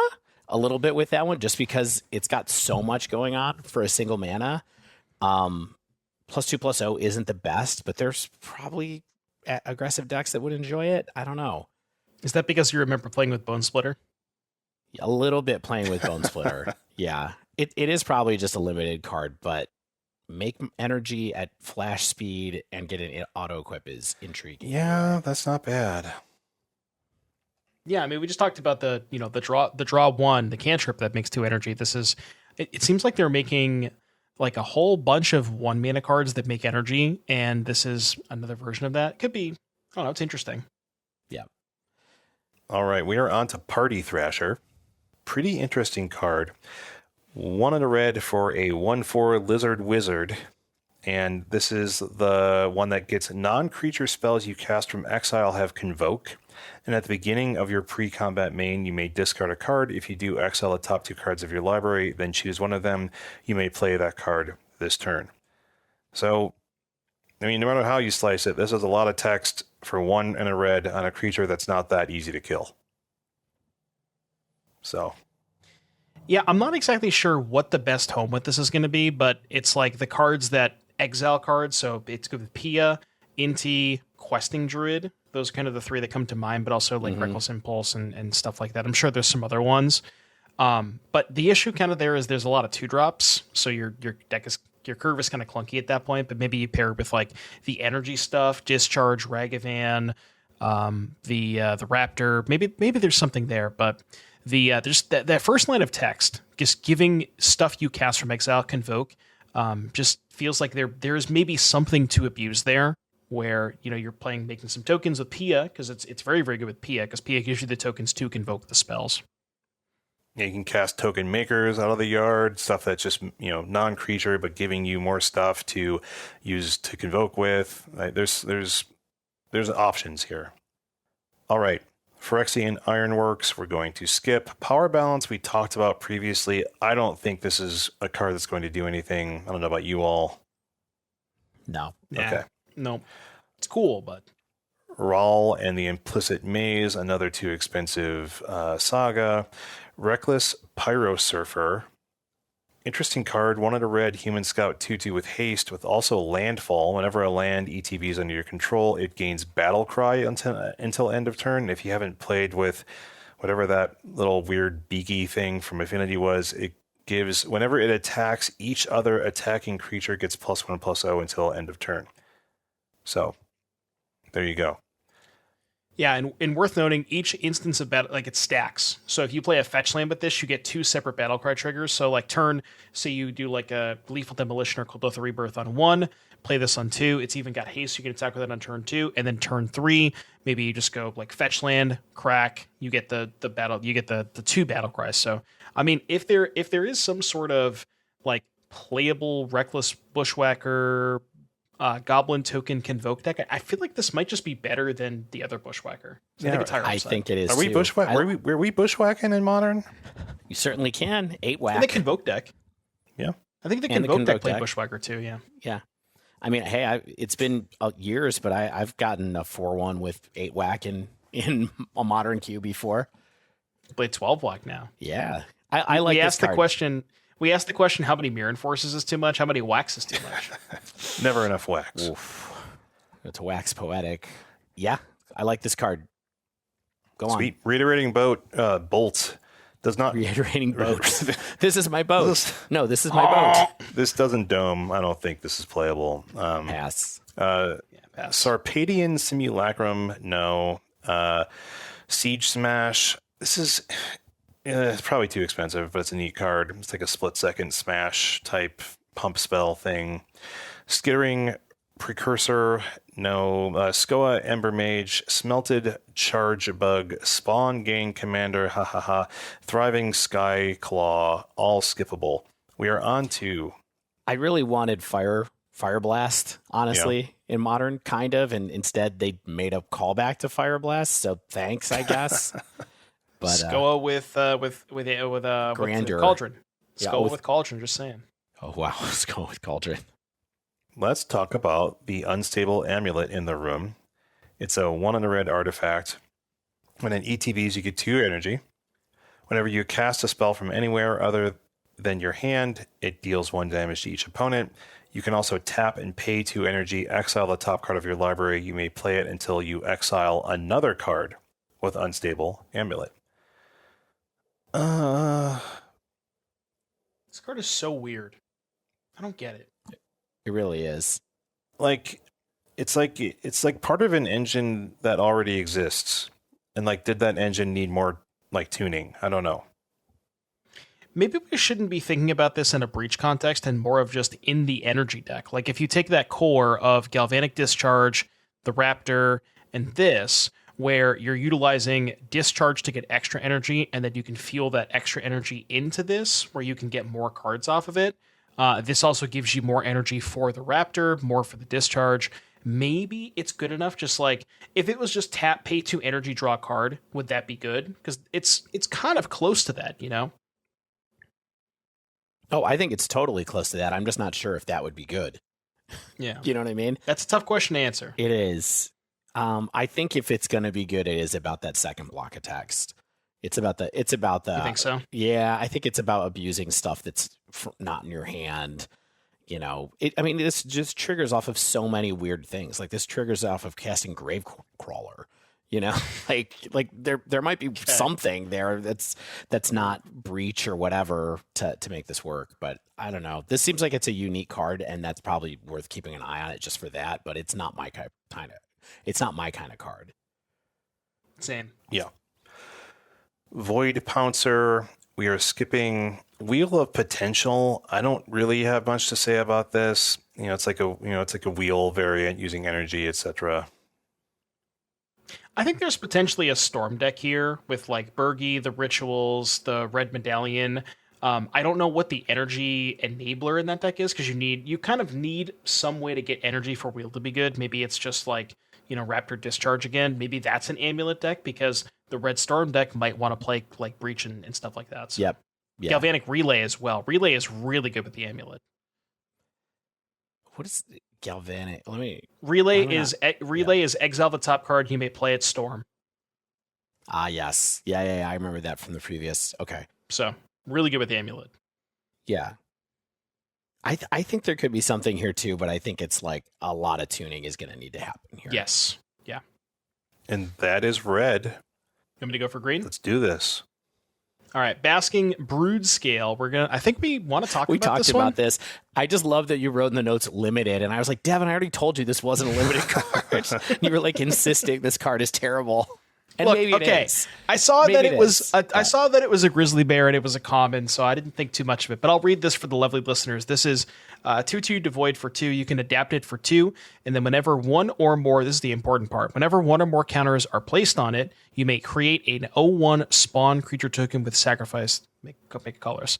There's. I didn't read the text box at first, but I think there is some combo potential here with like Heliod, Scurryoak, Rosie, Coco, all that kind of stuff. David mentioned Devoted Druid as well. Yep. This is, I just think this is, we talked about it. It's a combo piece for people who love creature combo. Maybe this will be the one that gets you to some kind of relevance again, friends. And I hope it does. We stand. I hope so for them. We stand Devoted Druid gamers. Yeah. They're all friendly. They're all friendly. I've never met an angry person who loves Devoted Druid. No, not at all. They're good people. Birthing Ritual. This one we probably should talk about. This is 2 mana enchantment. At the beginning of your end step, it's got a lot of words. If you control a creature, look at the top 7 cards of your library. Then you may sacrifice a creature. If you do, you may put a creature card with mana value X or less from among those cards onto the battlefield, where X is 1 plus the sacrificed creature's mana value, and you get the rest in the bottom. So it's like a birthing pod of sorts, but you can't do it when you want to. It has to happen on your end step. The obvious home is Yawgmoth, because that deck has creatures it wants to sacrifice and creatures that it likes to find. The only weird thing about this with Yawgmoth is they don't play a lot of 3-drops right now, because you can't sack Grist to this, because Grist is not a creature on the battlefield. So the one thing I will caution is you may want to retool the Yawgmoth package a little bit to get more 3s so you can find Yawgmoth. Geralf's Messenger. Yeah, they used to play that. That used to be in that deck. I doubt they would bring it back, but that is the 3-drop. Ophiomancer is another 3-drop that is new to them. That maybe I don't think it's good, but I'm just saying, Devin. I know. This card. I don't know. Is this card powerful enough to just kind of be on its own? Is this a good card, or do we think this is just a piece that could maybe make Yawg a little more interesting? Does Yawg need to retool itself to play this card? I don't know. I mean, I guess maybe there's not an issue with it already finding, it doesn't really have a problem with consistency on finding Yawgmoth, right? They have the chords, and even if they kill Yawgmoth, you can still have the Cauldron to get it back. So it's possible that they may just not need that type of effect. I'm also wondering, now that I'm thinking about it, I wonder if there's some sort of Eternal Witness, Saheeli, Felidar Guardian setup where you can sack the Witness to go get Felidar Guardian. That can blink something, can ephemerate with that kind of stuff. Maybe there's something in that space too. I love it. That seems interesting to me too. I don't know. This is a card that, again, creature combo people are going to get a lot of looks at and decide if they want to try to figure something out there for sure. There's a lot of that in this set. Collective Resistance, we can probably skip this one. It's a sideboard card. I don't know if we need to say much more about that. Colossal Dreadmask, haha, good joke. And then the next one here, Eladamri, I don't know how to pronounce this last word. I'm going to go with Corvic Dahl. I think that's pretty close. Seems good. 3/3 for 3, 1 GG, legendary creature, Elf Warrior. You may look at the top card of your library anytime. You may cast creature spells from the top of your library, and you can pay G, tap 2 untapped creatures you control, reveal a card from your hand or the top card of your library. If you reveal a creature card this way, put it onto the battlefield, activate during your turn. Your turn only. There's a lot of text here. Now, it is a 3-drop, which I think is maybe the one thing that concerns me the most, but it's like the combination of getting more stuff, like getting expensive cards out of your hand. I don't know if I should treat this as more of like a sneak attack thing or more of just what's the formatted shaman from Lord of the Rings, the Elven Chorus kind of thing. Maybe it's just the fact that it's both makes it good, but what do you guys think about this one? I really like it. I think this is just like a nice way to cheat out the big guy faster. What am I trying to think of? What's the one that gives haste and is an 8/8? Oh, Craterhoof. Yeah, Craterhoof. I'm trying to cheat out Craterhoof earlier. I think it's a nice value engine for elves. I have no idea how that deck is going to be constructed because it got 2 other pieces that I think are also very important. So we'll see kind of like what those replace and what payoffs make sense and all those things. But I think this is a good piece. Maybe this is a 2 of or something in the deck.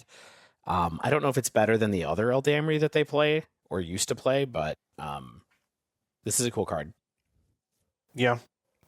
I think I feel like this one's a little slow to get going, but I also don't play elves, so I don't know how fast I can actually use this. So, okay.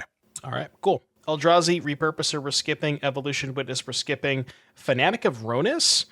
This is a potential new mana dork. It's 2 mana, 1/4, taps for a green. You can tap, add 4 if you have Ferocious, which is a power of a creature, power 4 or greater, and you can eternalize it for 4. Exile from your graveyard, make a 4/4 copy of it.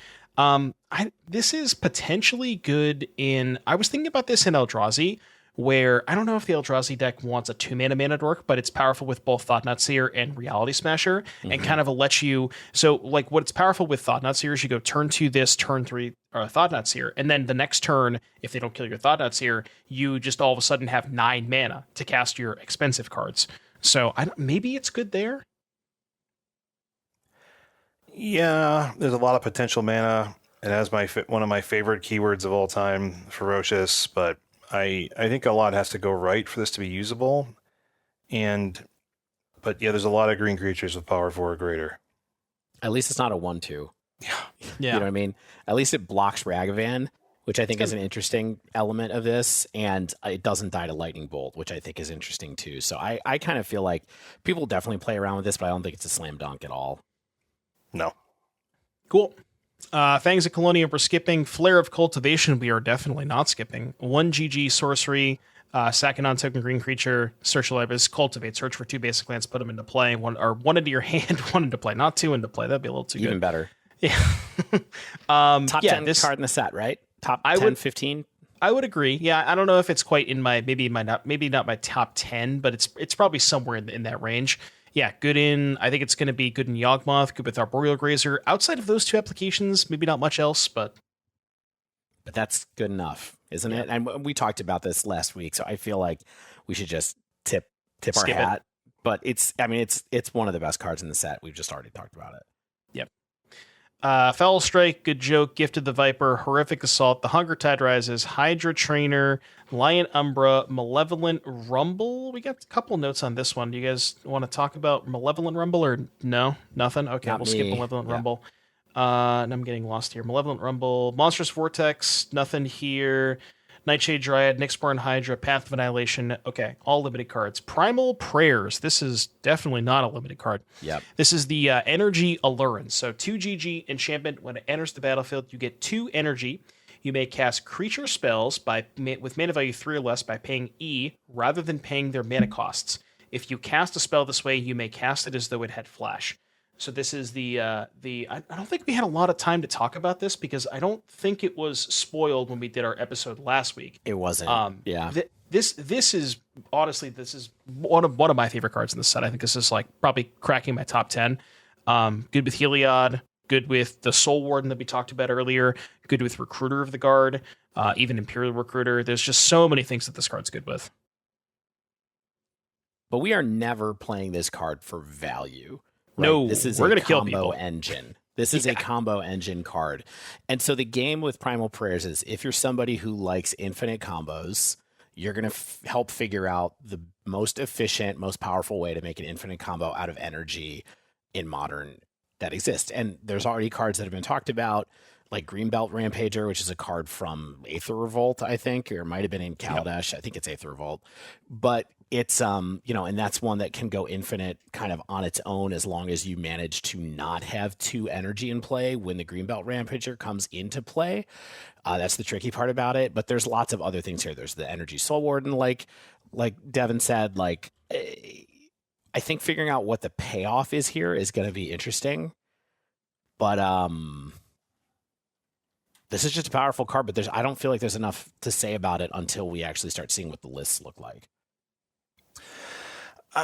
I wish this made more energy by itself, but I might just be missing how easy this combo's off. Like, I'm just like, 2 green is still expensive. You only get 2 energy, but, I'm sure there's something here. Yeah, the best card to me to play with it is the Energy Soul Warden, because you just get to dump your whole hand at that point, because every creature you play gets another energy, which casts more stuff. You can even involve like Ranger Captain of Eos to have these completely absurd chains where it's like Ranger Captain, energy, get another Soul Warden, get another energy, and you just see where this is going from here, right? It's like, just seems like there's a lot of potential here. Yeah. Cool. Propagator Drone, we are going to skip this one. Signature Slam. Apparently, Dave had one of these at Denny's the other night. I wrote this note last night, and then I picked up my kids from after school today, and my wife went to a work dinner tonight, and my kids wanted to go to dinner, and they wanted to go to Denny's. So I actually did. did have a Signature Slam. Let's go. It's pretty funny. Oh boy. 169. I like that. This is the nice number 6. This is 2 in green for a 2/4 legendary Treefolk Reach. When it attacks, you mill 3 cards.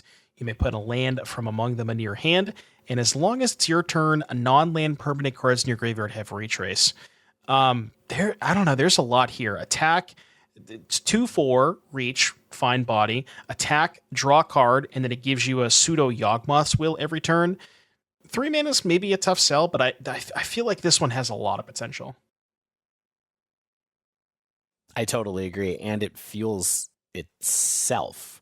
Like, right. It's you're milling 3. And yeah, you mill when it attacks, so you get to put stuff in there and have more stuff for your Retrace. I don't know who wants this card. Yeah. But we'll see. I don't like having to attack with it again, but... Yeah. Attacking with a 2/4 is not as hard as attacking with that dog. Yeah. For sure. Yeah, that's true. I mean? But this is a crazy rare to me. I'll say that. Yeah. Yeah, for sure. I think there's definitely something here. Sowing Mycospawn. This is one we probably want to talk about. This is 3/3 for 4 Devoid. It's got kicker, 2 mana. When you cast it, search for a land, any land, put it onto the battlefield, then shuffle. And if you kick it, you get to exile target land. Very good card for the Eldrazi decks, mostly because this is a way you can tutor up Urza Saga. So like in those decks, it gives you so much flexibility where you can find like Saga, there's the Exile or Graveyards land, there's a lot of utility there, and just the search for land for library for a land is on cast, so even if they counter it, doesn't matter. And also if you kick it, you get to exile, and that's a cast trigger too. Yes. Yeah. So there's a lot going on here. This is your Tron v Tron kind of whatever match card that we're going to have floating around. Yeah, I was kind of thinking it more of like in the aggressive Eldrazi shell, or maybe there's like some kind of meet in the middle type thing where it's like maybe you don't go super low with the mimics, and maybe you don't go super over the top. It's just like here's some Thought Knots, here's some Sowing Myco Spawns, and then like some other stuff, you know. Mm-hmm. But I could see it. Real card. It is a real card. Yeah. This next one's a real card too, and I think you're pretty excited about it, Devon. Oh yeah, Springheart Nantuko. I am in love with this card. It's got a lot of words, but it's a 2-mana 1/1. It has Bestow for a green and a colorless. Enchanted creature gets +1/+1, and then Landfall. When the land ETBs, you may pay 2 if it's attached to a creature. If you do, you make a token that's a copy of the enchanted creature. If you don't, you get a 1/1. So just for confusion, because I read this card a couple of times and I was confused. If it's not bestowed, if it's just in play, landfall, make a 1/1. If it is bestowed, you have the option. You can either pay 2 to make a copy of the enchanted creature, or just make a 1/1. So either way, you can get, baseline 1/1. This is extremely powerful with, I'm not trying to toot my own horn here, but my spoiler card Nadu, which we'll talk about at some point. Very, very good card with that. Outside of that application, I don't see a ton else, but Landfall make a 1/1 is a relatively powerful text box. Yeah. I mean, the tricky thing about bestow creatures in Modern is just you have to sit there if you don't have another creature. Well, you can just cast it. Yeah, you can, but it's quite a bit worse. If you miss out on that card advantage, essentially. Well, but I guess if Landfall make a 1/1 is good enough for the deck that you're playing it in, then it's okay. Right. Specifically in the context of Nadu, where you only really care about landfall, make a 1/1, because we'll get to Nadu in a second, but it's like you landfall, make a 1/1, that gets the token, and then you can Shuko to that token. We'll get to Nadu, but just you only really care about the front half of this card. You're not really ever trying to copy with that. Yeah. Great. Okay, so that was Nantuko. We get some limited ones. We got Territorial Color. That is going to, Temperamental Oozewag, and then Territorial Color. Thief of Existence. This card is crazy. So this one is 3 mana, 3/4. It's a green, colorless, and a 1. When you cast it, you exile up to 1 target non-land permanent and opponent controls with mana value 4 or less. If you do, it gains when this creature leaves the battlefield, target opponent draws a card. So this is like Thought Knots here, but for permanents on the battlefield. As opposed to taking a card out of their hand, it just blows up anything. If there's any sort of colored Eldrazi deck that's mid-range or aggressive, I think this card would be a shoo-in of.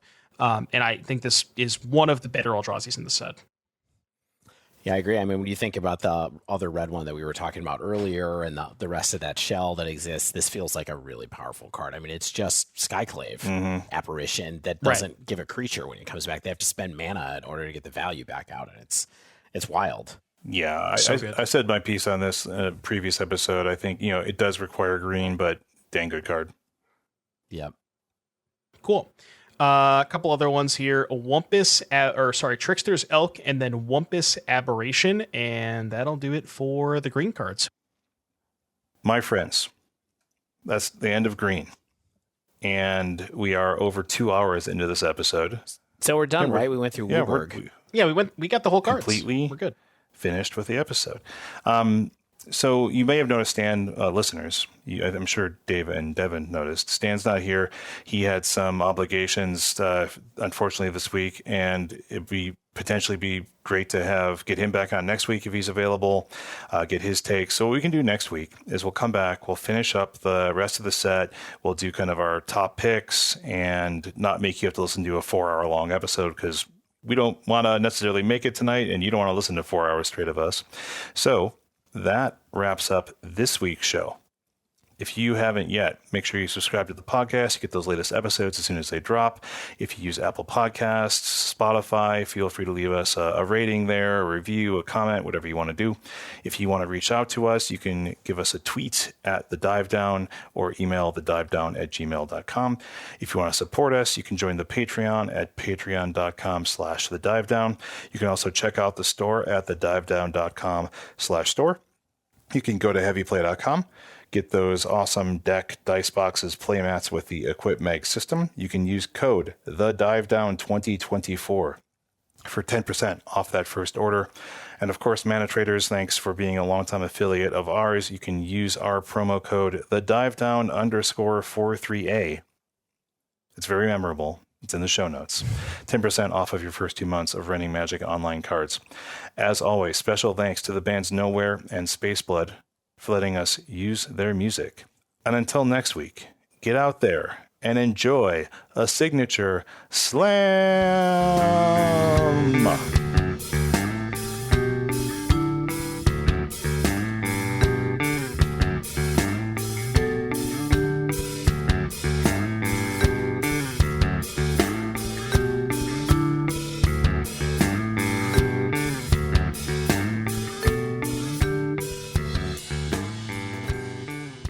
David, I need you to scroll down for me.